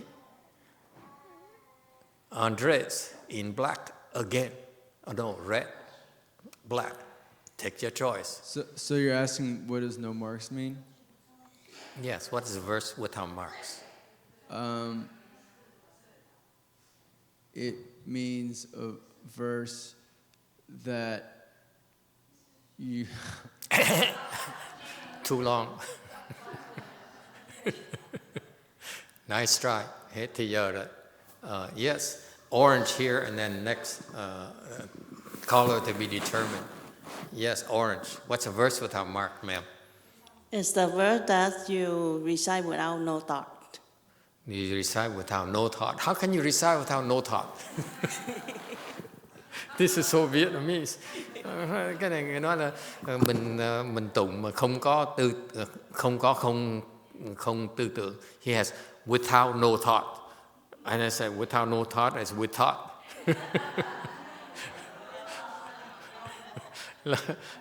With thought? Without thought. Okay, you recite without no thought, without thought. Okay. Without thought. Tụng mà không có ấy. Okay.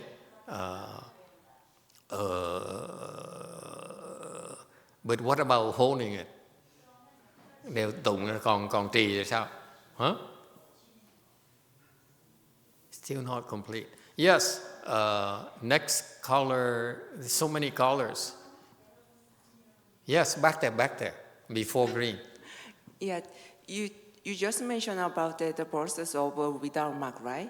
But I just saw the translation. It sounds like nothing is permanent. What? Nothing is permanent. Nothing is permanent. Yeah, this. So the translation is the verse without marks. They translate the bottom there. Is they say the 무상성. That means not mu is nothing, and sang is the permanent. Okay. So it's I just translate. It's a kind of nothing is permanent. So it's the without marks means nothing is permanent. You know that nothing is permanent. You can. Nothing is permanent. You agree with her? This lady is new to us, so be nice to her. Yeah, I lost because you keep saying your bosses and everything that this Patriarch teaches can be explained in very simple terms. Okay, everything is meant to be. Tất cả kinh mà ngài Lục Tổ dạy đó đều có thể ý nghĩa, có thể giảng nghiệm cách rất giản dị. Everything is permanent. Okay, then what about the Buddha nature?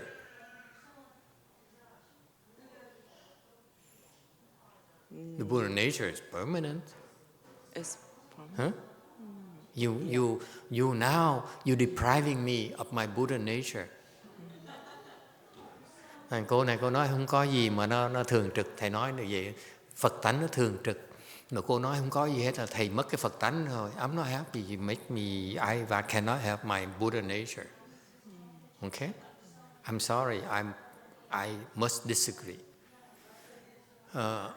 Okay, no. There's someone else before this lady. Green here, green.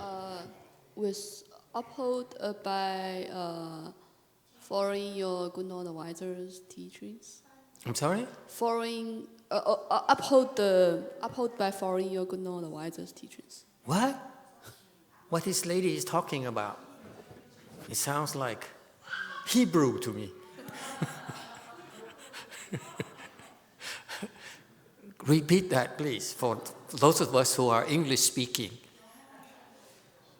You upholded by following your good known advisors' teaching. You what? Uphold. Oh, uphold. So I agree the part. I heard upload. I said. According to no advice. But isn't that a mark? No, it's not mark because you uphold it according to your no advisor. Well, that's you a just mark. follow the teachings, not whatever is the teaching. You still have a good no advisor. Oh. Ông nói là cô này cô nói khôn lắm. I mean, these people they cheat. They said, Mahayana with no advisor.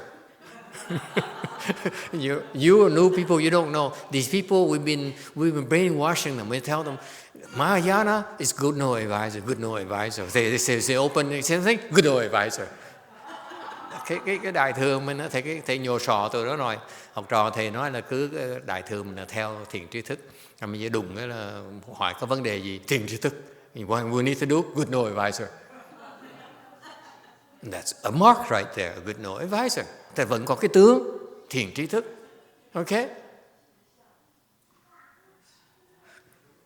Orange.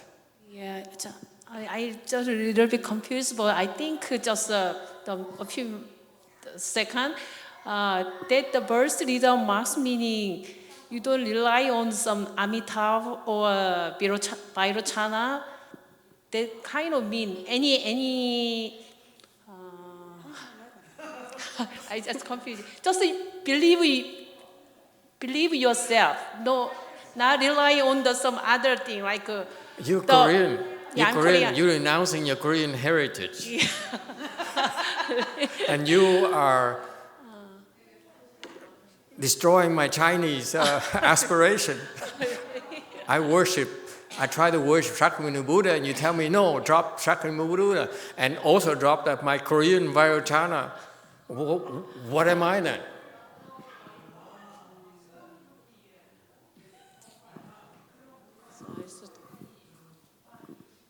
Transnationality? So I just meaning emphasize on believe yourself. Then I. Yeah. But that's a mark in believing yourself. Nói là mình đừng bỏ Tilosana cũng bỏ không phải là Thích Ca Mâu Ni Phật thì cười. Thầy nói nếu bỏ Tilosana là tôi không phải người Đại Hàn nữa, mà bỏ Thích Ca Mâu Ni Phật tôi không phải người Tàu nữa. Vậy tôi gì bây giờ? Nửa người nửa ngợm. Yes, back there. Wait. There's a man there first. Yeah.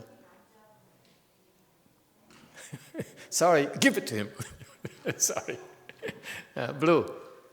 A verse written without attachment. Spoiler alert.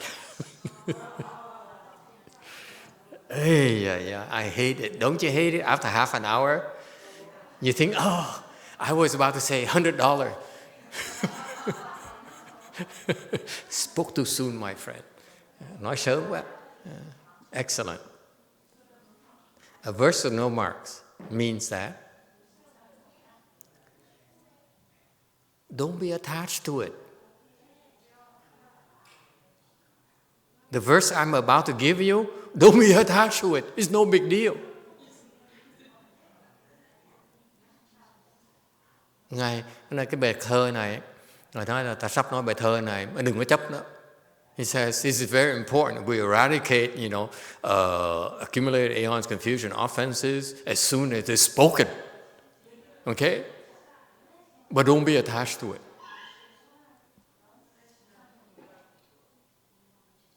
So my first reaction is that, well, is it going to really wipe away accumulated aeons or not? Can I hang on to it because I need to eradicate more aeons or offenses? He says, no, don't be attached to it. You get my point? Quý vị thấy không? Cái này Ngài nói đó, là cái này tôi nói một cái nó xóa biết bao nhiêu vô lượng vô biên cái tội của quý vị. Nhưng đừng có chấp nó. Tại vì nó là vô tướng. It's no more. I said, don't be attached to it. But I said, wait. I really have to let go of my ability to eradicate these things.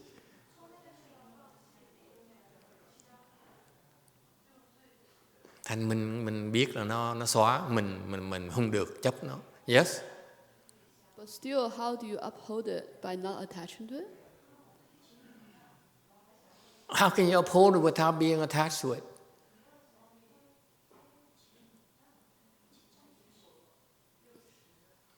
Thằng mình trì nó mà mình không chấp làm sao nữa? If you uphold it, aren't you attaching it? They say, I need to recite it. Master YongHua said, I need to recite it daily. My good no advisor, I mean not me, I'm not a good no advisor. My good no advisor tells me I should recite it every day. Thiền tri thức nói mình tụng mỗi ngày. Trì tụng mỗi ngày. Thì không phải là chấp trước sao? Aren't you attaching it to it?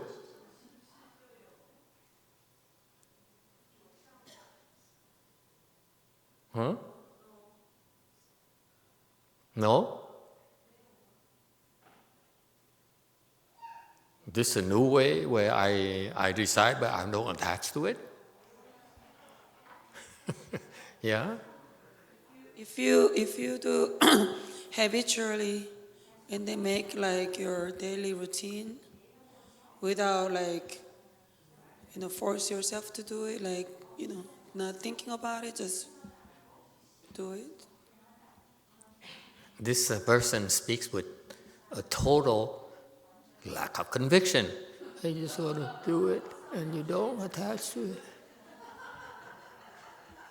Người đã nói là trả lời mà vừa trả lời mà do dự, hoàn toàn không tin cái lời nói của mình. So we will not comment on that. Yes, Green. Master, could you, how about we recite and then we drop it? Recite and drop it.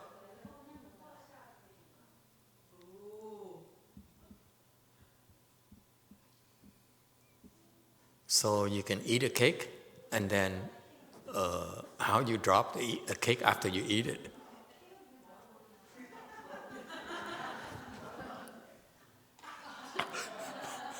This is lady. This is a woman thing. I just eat a cake and then because I want to drop it.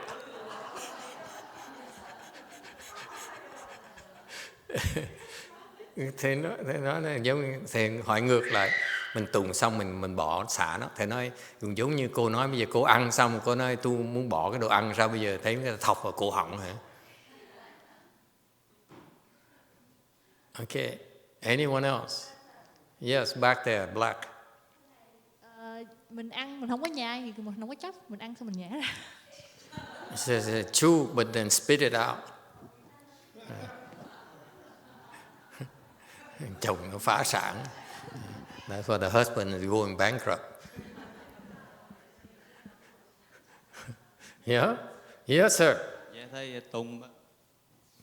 Dạ thầy tụng mà đừng đòi hiểu nó. See, recite but don't ask for anything.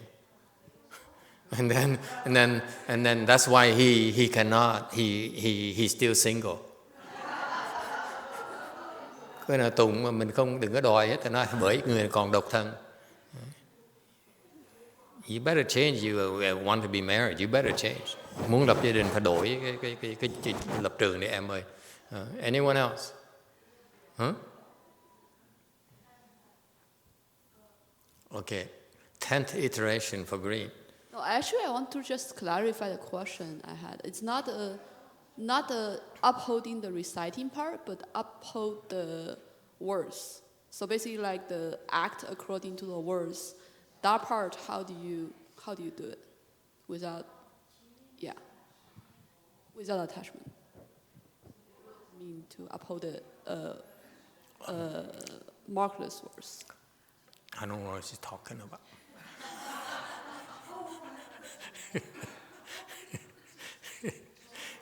You see, it's amazing the brain power you have here tonight. Quý vị thấy không? Everyone glosses through it. I đọc cái I have a verse without marks. Okay. All the scholars, all the monks, all the nuns, mấy người học giả, mấy người tăng, mấy người ni, I have a verse without marks, and this is a beautiful teaching about this. All the brain power you have here, and you cannot explain to me what's a verse without marks. Biết bao nhiêu cái sự thông minh ở đây. I feel that if you add all of you together, I say we are near geniuses. Tất cả cái sức thông minh quý vị mà cộng lại với nhau là gọi như là đại giỏi rồi, mà vẫn trả lời này không được. What's missing? Yes, ma'am. What if you enter samadhi and you keep reciting? Is it without attachment or without mark? Baby. Oh. Yeah. Hello there. Anyone can help us out? Huh? What's a verse without marks? Yes? Internet. Does it mean that we sung or bu sung or sung? So Chinese. The Chinese go back to their Chinese teaching. Sung er bu sung. Xin er bu xin. Zhi er bu zhi. Ai er bu ai. Gọi là tùng mà không tùng. Okay, so you recite but yet don't recite. You love but yet you don't love. Thương không thương. You eat but you spit it out and buy something else. Ăn sẽ nhả ngay lập tức, đừng có nuốt, mua cái khác. Lẹ lẹ. Okay?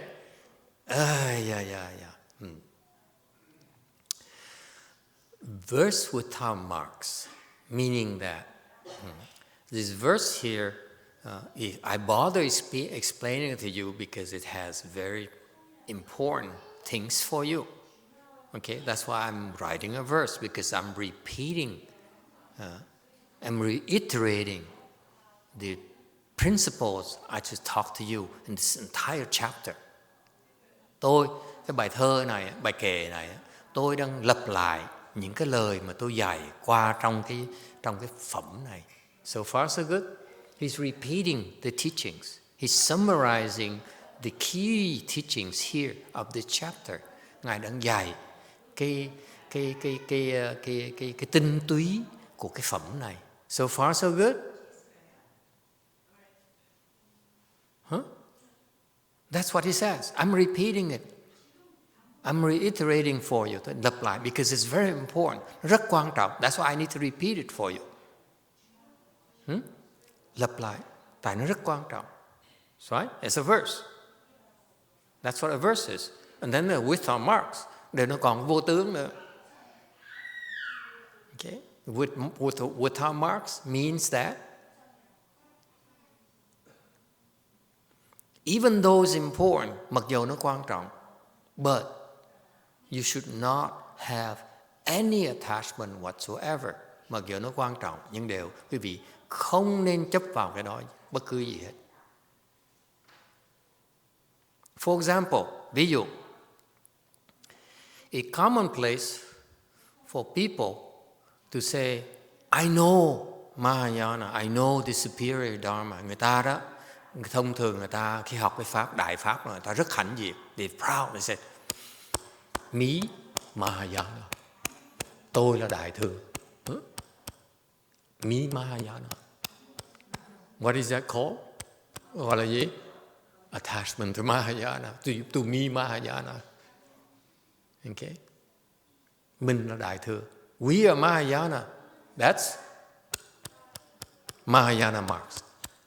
Mình là dân, mình là cái chùa Đại Thừa, là mình, cái chùa có tướng. If you say this temple is Mahayana temple, basically saying this Mahayana this temple has plenty of marks. Cái chùa này, cái chùa Đại Thừa là rõ ràng cái chùa này toàn là tướng không. Mahayana marks. Yes, it's Mahayana but has a lot of marks. Therefore, it's not Mahayana. Vì cái chùa này Đại Thừa, nó nhiều tướng Đại Thừa, bởi vì nó không thể nào là Đại Thừa được. If a temple says, wait a minute, I'm shooting myself in the foot. Thì nó lãng với mình nhắc, trước giờ mình có nói, I didn't mention the last year or so, this is Mahayana temple. Mà cái chùa mình chùa Đại Thừa. Yes? Okay, let me take it back. Thay đổi ý rồi. Okay. Except for Wei Mountain Temple. Trừ cái chùa Quý Sơn Tự này thôi. But you see the point? We say, here's what happens. As soon as we say it's Mahayana, as soon as we say this is a great Dharma, an attachment is created right away. Khi mà nói là cái Đại Pháp, nói Đại Thừa, tự động nó chấp vào ngay lập tức. This is what happens to us. He's not talking about anyone, it's about talking about us. Ngài không phải nói người nào đâu, Ngài nói chúng mình. That's not talk about the IBA or the Tibetans or the Vietnamese or the Chinese or the Koreans. Đừng nói chuyện người Tàu, người Việt Nam, người Tây Lai Tự hoặc là Ấn Độ Tự hay là Vạn Vật Thành Tự, mình cần biết. He's talking about us. Is that clear? Okay. Ngài nói về mình này. He says, you learn about this verse here, which is incredibly important. Cái pháp này rất quan trọng. This Dharma I've been teaching you is so important. It's so profound. Nó rất quan trọng, nó rất là cao siêu. And yet it has no mark. Đều không có tướng. Meaning what? You cannot form any attachment to it. Nhưng điều mặc dù nó quan trọng, quý vị không được chấp vào nó. Bất cứ cái chấp trước gì cũng không có được hết. Is it clear? Meaning what? Nghĩa là sao? Can you go out there and say, I came from Wei Mountain Temple, we are Mahayana Temple? Mình ra cái nói là chùa tôi là chùa Quy Sơn Tự, là chùa Đại Thừa. Huh? Can you? Yeah. I remember it's an exception. You haven't been listening to me, have you? It's okay. It's okay to go out there and say, I am from Wei Mountain Temple. And so the Mahayana of the other temple is not really Mahayana. I'm kidding. The point being that you learn this verse here, you learn the principles here, but you cannot have any attachment to it whatsoever. Những cái lời tôi sắp dạy, nhắc lại cái vị đây nó quan trọng, để cái vị đừng chấp nó. Okay? For example, a common attachment we form is that they say, I know this profound Dharma. You can't even have that thought. Chẳng như cái rất thông thường người ta nói tôi học cái pháp này rất là cao, rất là sâu xa. Cái tư tưởng nó không được có. You can't even have that thought. This is the best Dharma. You can't even have that thought. Không được có. Meaning what? Nghĩa là sao? Meaning what? Meaning that as soon as you become proud of it, feels important, then you have to drop it. Okay? Shame on you. You say, I learned such important Dharma from the sixth Patriarch. Okay? You know, it's incredible what I learned. That's an attachment you have to let go. Cannot talk about it. Không được chấp vào nó. Don't think that, I learned, we are the way we explain the sixth Patriarch Sutra is so profound. You can't even think like that. Đừng nghĩ là cách mình hiểu cái kinh lục tổ nó sâu xa. That's an attachment. Đó là chấp trước. You cannot have that.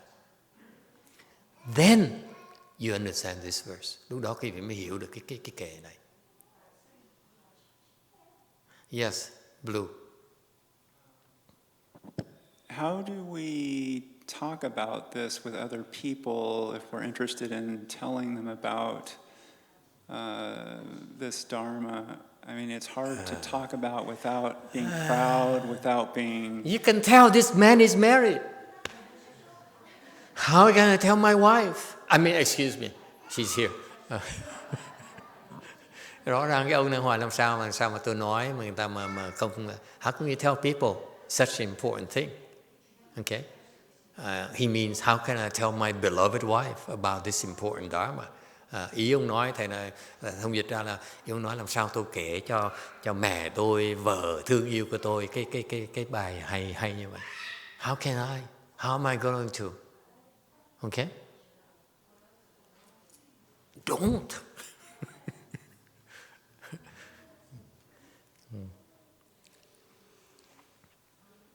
Yeah? How? Yes. Green. This is very important. This is very subtle. People keep on talking words without marks and Mahayana teaching, and you don't understand what it means. Yes.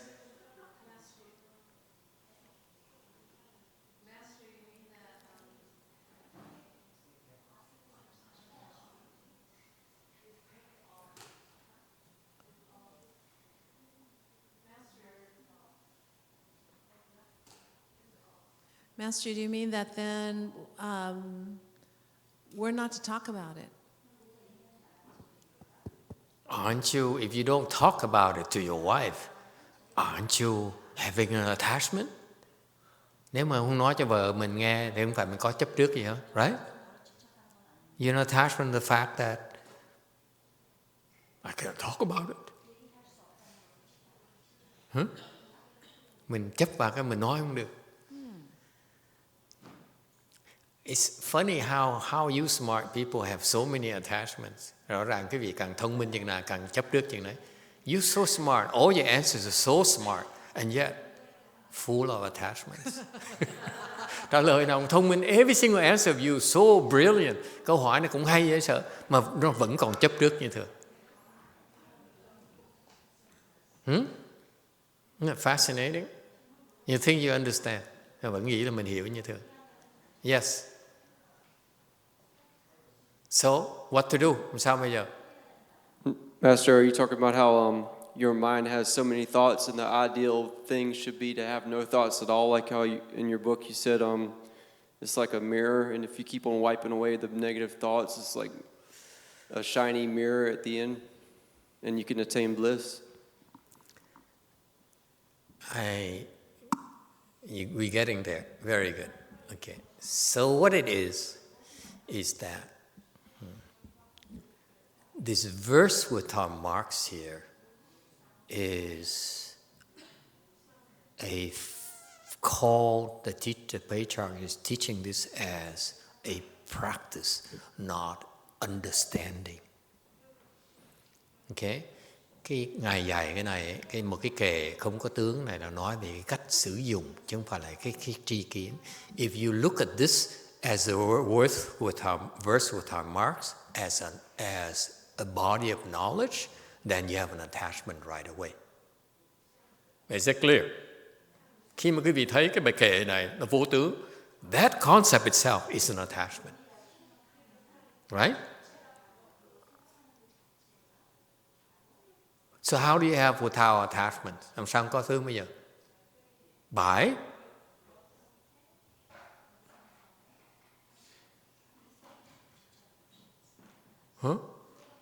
let me think. By what?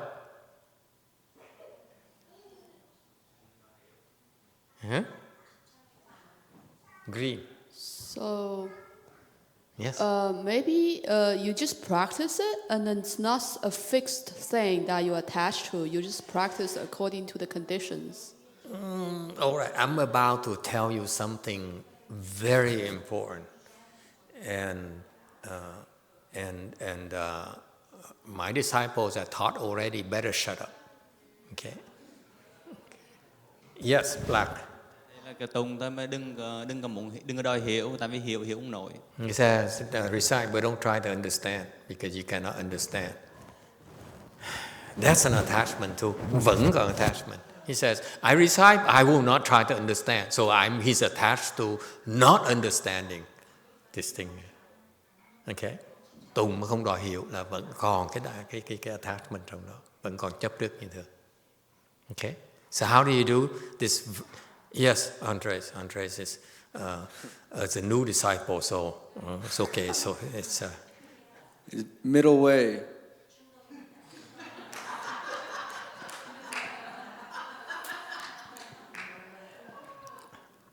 ¿Qué pasa? ¿Cómo? What is middle way? You don't attach to something, but you don't not attach to something. It's hard to explain. You know, you kind of just. She said, "I have an answer, but it's kind of hard to explain." Very hard to explain, yeah. And that's the middle way. Ông nói trung đạo. Tôi có câu trả lời mà tôi trả lời không được. I have an answer, but I can't say it. Authentic middle way answer. Câu trả lời là rất là trung đạo. Tôi có câu trả lời mà tôi không nói được.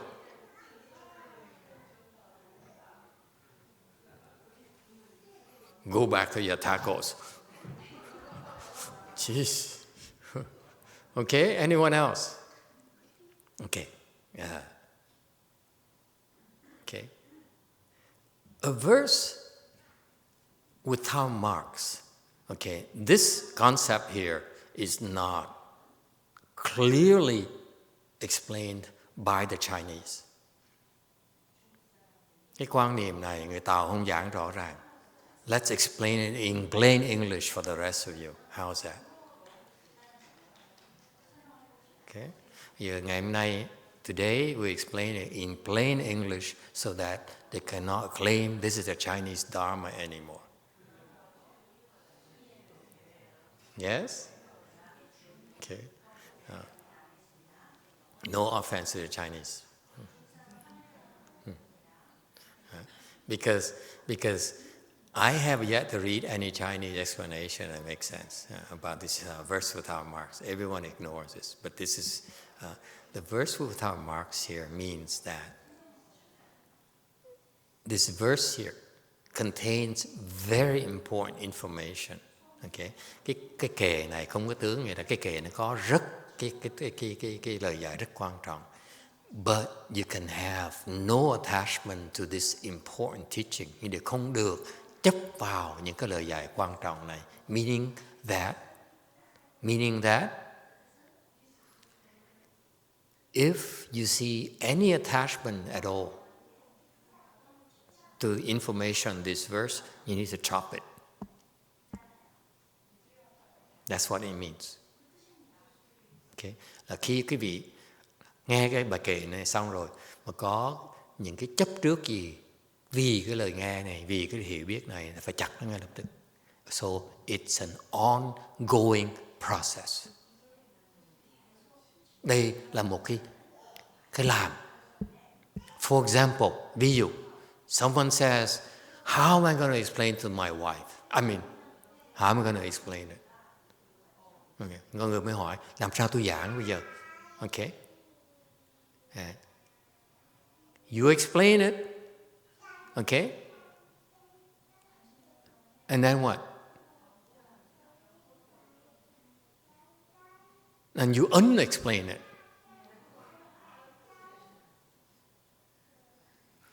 Nên giảng, xong mình giảng ngược lại.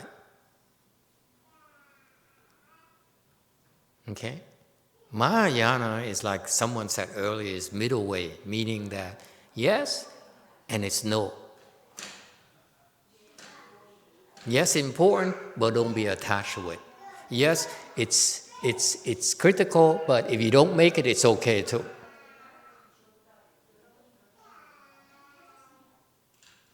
Is that clear?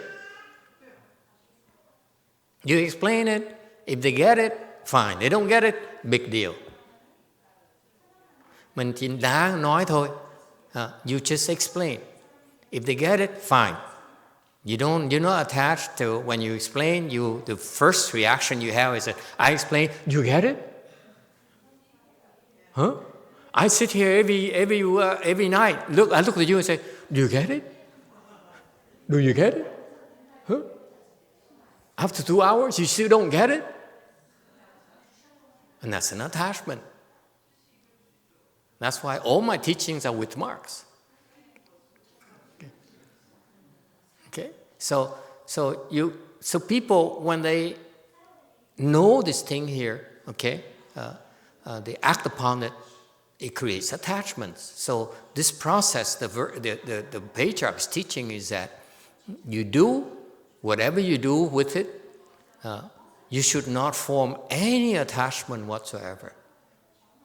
Cái quý vị biết này đó, không thể tạo thêm cái sự chấp trước cho quý vị. From your knowledge, from your execution, from your memorizing, from your upholding, you can have no attachment whatsoever. How do you do that? As soon as you realize an attachment, cut. As soon as you have, I'm attached to explaining it to people. Chop. Is that right? You get it, sir? You ask me, how can I explain to people? I could have made fun of you, say, why are you so attached to explaining it to people? Người hỏi, làm sao tôi giảng người ta bây giờ? Thầy nói, thầy hỏi ngược lại ngay, có thể hỏi ngược lại ngay. Tại sao phải giảng, ta làm gì? Why do you have to explain to people? Who asked you? Who asked you to explain to people?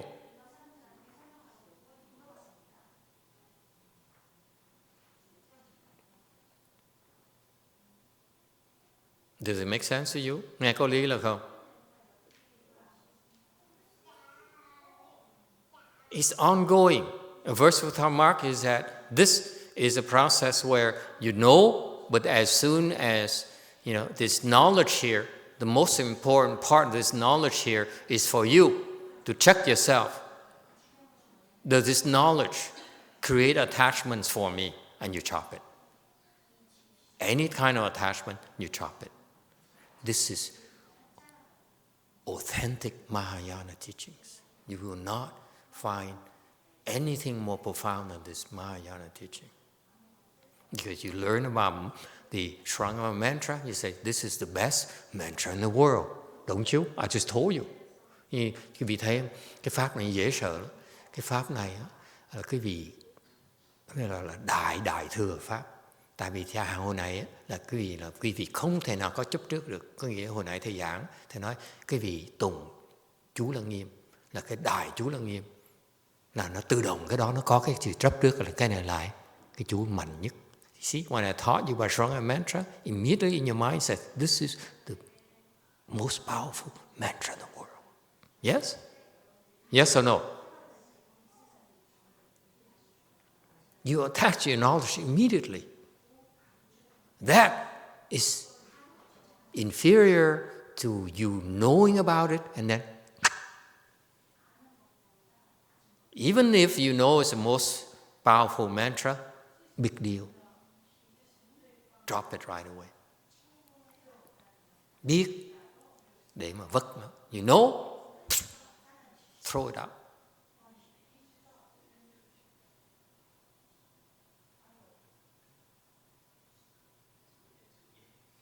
Because as soon as you know, okay, you have an attachment to knowledge. Một khi quý vị biết, nó có gọi là cái sở, cái chấp trước và cái tri kiến của quý vị. That's human nature. Cái bản tính của người mình như vậy. Agree, disagree. You're so proud. You so value your knowledge. Quý vị rất hãnh diện về cái sự tri kiến của quý vị. Yes or no? And that's why he says, everything I teach you is no marks. Don't have any attachment to that knowledge. Không được chấp vào cái tri kiến của mình. Which is not possible to do. Không thể làm được. Okay? You cannot. You naturally form attachment to your knowledge. Cái vị tự động sẽ chấp vào cái tri kiến. That's who he says, with our marks. Even though you know you're not supposed to have attachment, but you form attachments. So the process is when you realize you have attachment, chop it. That's what it's meant. That's what the teaching is about. Cái pháp này như vậy. If you practice it like this, this Dharma is more important than Shranga mantra. Nếu cái vị tu mà hiểu được như vậy, mình tu cái pháp này nó đại pháp, nhưng nếu mình không được chấp vào cái tri kiến mình biết là đại pháp này, khi mình thấy được mình chấp vào cái tri kiến này là phải chặt, phải bỏ nó ngay lập tức, thì cái pháp này nó còn quan trọng hơn là chú Lăng Nghiêm nữa.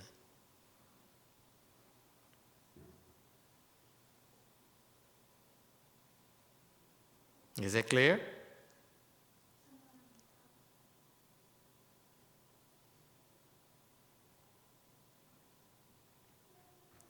Does it make sense or not? Có lý là không có lý?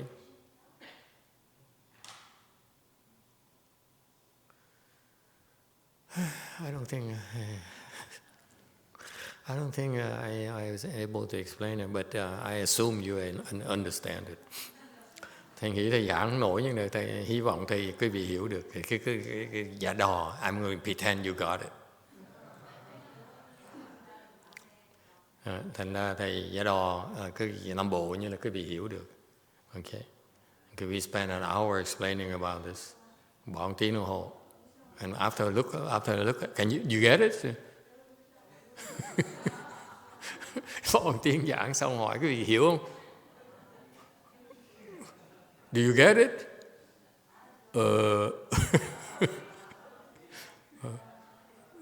And then Andrea said, see, I told you it's Trung Tao. I get it, but I don't get it.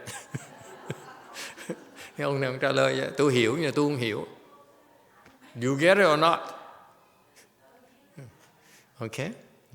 So I get it, okay, but I'm not attached to this getting it. Mình hiểu, mình không được chấp vào cái hiểu của mình. Okay, you chop it. Yes. So if someone asks the question, then you can answer him, and that's not an attachment. That's right. Okay. Because the knowledge is for them, not for us. I think.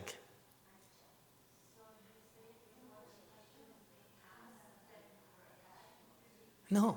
How do you... So someone asks a question, and you answer for their sake, not for our sake. If you answer and say, hey, I know, I'm Mahayana from Wei Mountain Temple. Okay. That's an attachment.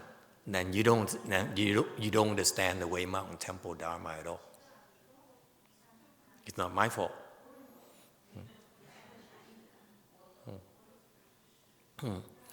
So you answer, but you don't allow any attachment, whether they get it or not, they don't get it, they disagree, or they agree, they like you more, they don't, they like you less. It doesn't matter, you just answer, and you're done.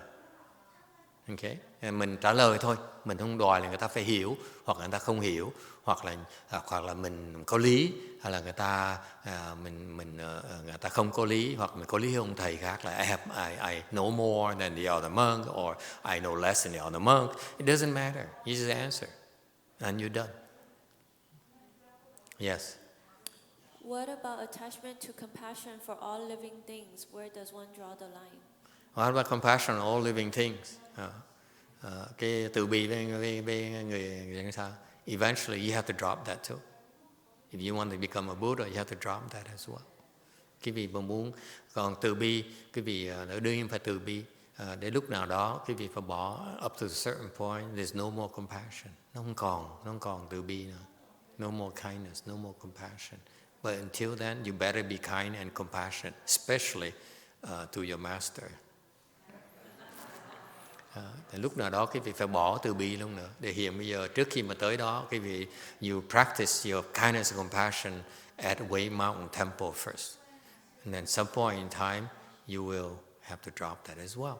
Lúc đầu phải tu ở cái chùa này, phải tu từ bi trước cái đã. Xong lúc nào đó, when you are bound to become a Buddha, you have to drop that. Trước khi thành Phật phải bỏ nó. Okay. Few questions. Time is up. Yes. Two more questions. Okay, 2 more questions, that's it.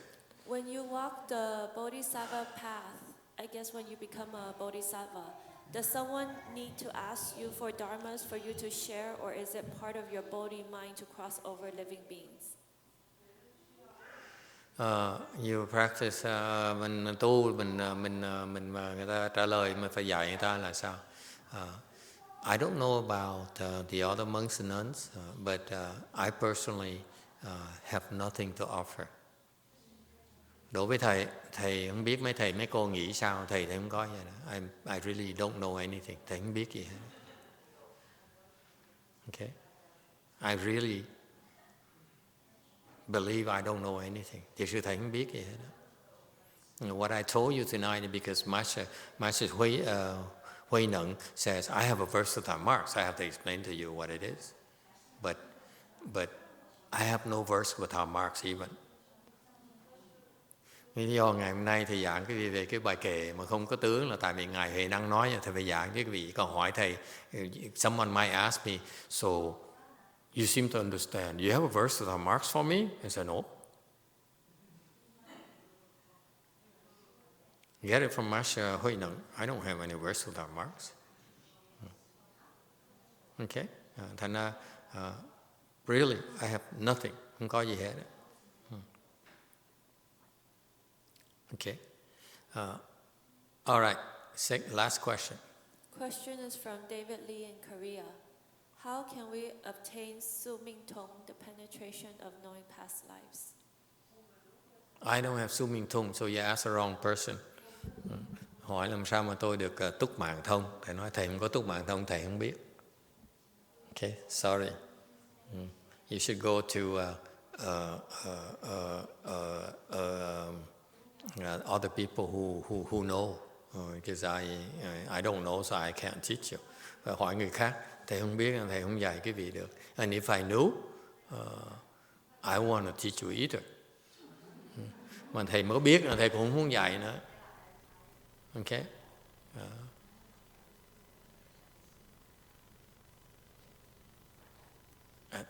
Unless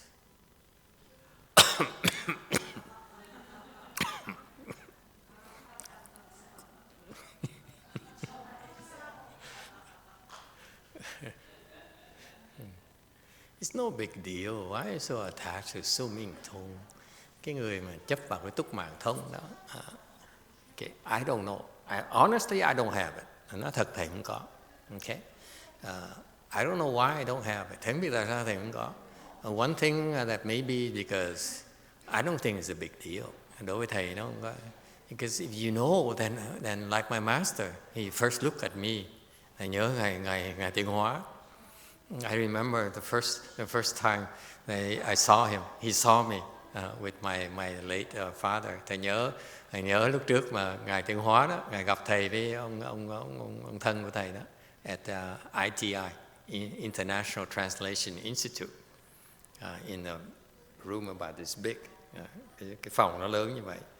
And he was sitting on a sofa with Hận Yin translating for him into English. Sư cô Hằng Âm đang thông dịch cho sư phụ, thế là tiếng Anh. And I was standing about from here to Yongsan, okay, about that distance, okay, and it's a room full of people, okay. Cái phòng nó đông dễ sợ lắm, okay. And this is the last story I'm going to tell you. No more questions, please. We need to go back to meditation. Never mind. So about from here to that pole, and then the room is full of people, đông người dễ sợ, and people were talking, đang nói chuyện với nhau. Master YongHua is talking through Hận Yin to another person, and then more people are waiting in line. Ngài Tiến Hóa đang ngồiในcái ghế đó, nói chuyện với một cái người Phật tử qua sư cô Hằng Âm thông dịch, còn vài người đang đứng đợi nữa for their turns, and tới phiên mình. And so my father said, you know, that's a great teacher right there. That's bow to him. Ngài ông thân của thầy mới nói đó là sư phụ đó, like. That's bow to him. So we stood and we bowed to him, like. Okay, so I bowed him. The first time I bowed to him, probably the only time. No, not the only time. That's the first time I bowed. Lần đầu tiên là dạy Ngài Tiến Hóa. Because I bowed him again when I saw him in West Covina. Sau này lại một lần nữa. Anyway, so I bowed to him, and he's talking, and all of a sudden, he looked at me. Bỗng nhiên thầy đã lại, Ngài Tiến Hóa đang nói chuyện. He's very polite. He listened very attentively. He had this kind and compassionate expression in his face. Lúc nói chuyện, cái người Phật tử, cái mặt rất là từ bi. Okay. He's a very kind and compassionate monk. I haven't seen that in any of his disciples. He is the personification of kindness, compassion that I never saw in any of his disciples or anyone else. Okay. Thầy chưa gặp cái người nào mà cái tâm từ bi như Ngài Tiến Hóa, mà nhất là trong đệ tử Ngài Tiến Hóa không có ai được. No one comes even close to that. Không ai được. Anyway, so I remember this kind and compassionate expression in his face, and he stopped and looked over. Okay, and Hận Yin is translating. The cô Hằng Âm đang dịch, but he was looking. Okay, and we were bowing, mình đang lại, and he was looking. So how sensitive he was. Lúc đó Ngài nhảy như vậy đó. The room full of people, phòng đông người dễ sợ. And he looked right where we are, from Yongsan to me. He looked at us, and so I didn't know it back then. Hồi xưa thầy không biết, hồi đó thầy không biết. I don't know why, but I didn't know why. But at that time, I still remember. I said, he's scanning me. Lúc đó thầy không biết ất giáp vậy đó, mà trong óc mình biết Ngài đó đang bị rà. I knew he was scanning me. So that's Su Minh Thung for you. Đó là túc mạng thông đó. So he looked me bow, and look, then nó nhìn nó lạy tiếp, lạy, and then he walked away. And he looked at. So this, to me, you have this ability, then you spend all day looking. Đối với thầy, cái gọi túc mạng thông, cái nhìn ông Andres à,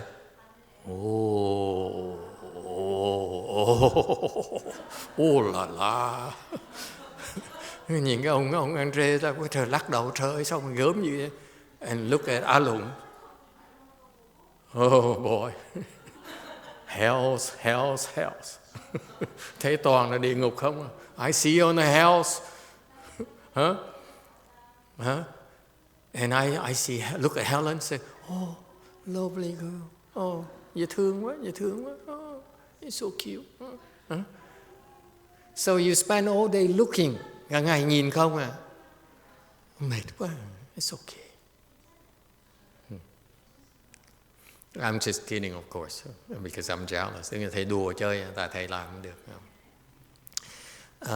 It's no point, my conclusion, my advice is, it's first of all, it's not a big deal. If you think it's a big deal, then don't go for it. Đối với thầy, cái vị nghĩ mà muốn, if you want to have su minh thông, khi mình muốn túc mạng thông, don't. That's my message. Đừng có tham. If you don't, it will come to you naturally when you need it. Khi mà quý vị cần, nó sẽ tới. Yeah, if you get it before you know how to use it properly, it's a burden. Có mà trước khi biết dùng á, thì nó chỉ là cái gánh nặng thôi. Okay, it's just like you give me a Jedi saber. Giống như bây giờ có người tới cúng thầy cái kiếm laser vậy đó, của Star what Luke Skywalker, huh? Vietnamese, you know that? Luke Skywalker, huh? Việt có tên không? You give me a laser saber. What am I going to do with that? Absolutely no use to me. Give me super lotto, but don't give me a saber. Cho thầy tiền còn mừng hơn cho cái bảo kiếm này. I have no use for a jewel or saber. It's a bother. Yeah. Now I have to sell it. Bây giờ phải bán. What annoying. So annoying. I give it to Andres. I don't know he's going to give me the full price or not. Mình nhờ người ta bán như mình biết người ta có bán, có cho mình hết tiền là không nữa. You see, so to me it's a nuisance. Đối với thầy cái đó chỉ là cái gánh nặng thôi. Give me something I can use. Cái gì mình cần mình được. Other than that, no interest. Okay, there's no need to be greedy. My advice is no need to be greedy for the knowledge of past lives. Cái gì không nên tham cái túc mạng thông làm cái gì. Không cần thiết. Okay. Master YongHua has it because he needs it. Ngài Tiến Hóa ngài cần cái đó để ngài giúp người ta, cần cái túc mạng thông. But it's not like he says I need to have the knowledge of past lives. Không phải là ngài đòi là có cái túc mạng thông đâu. Okay. All right. Thank you everyone. Good night. Cảm ơn quý vị.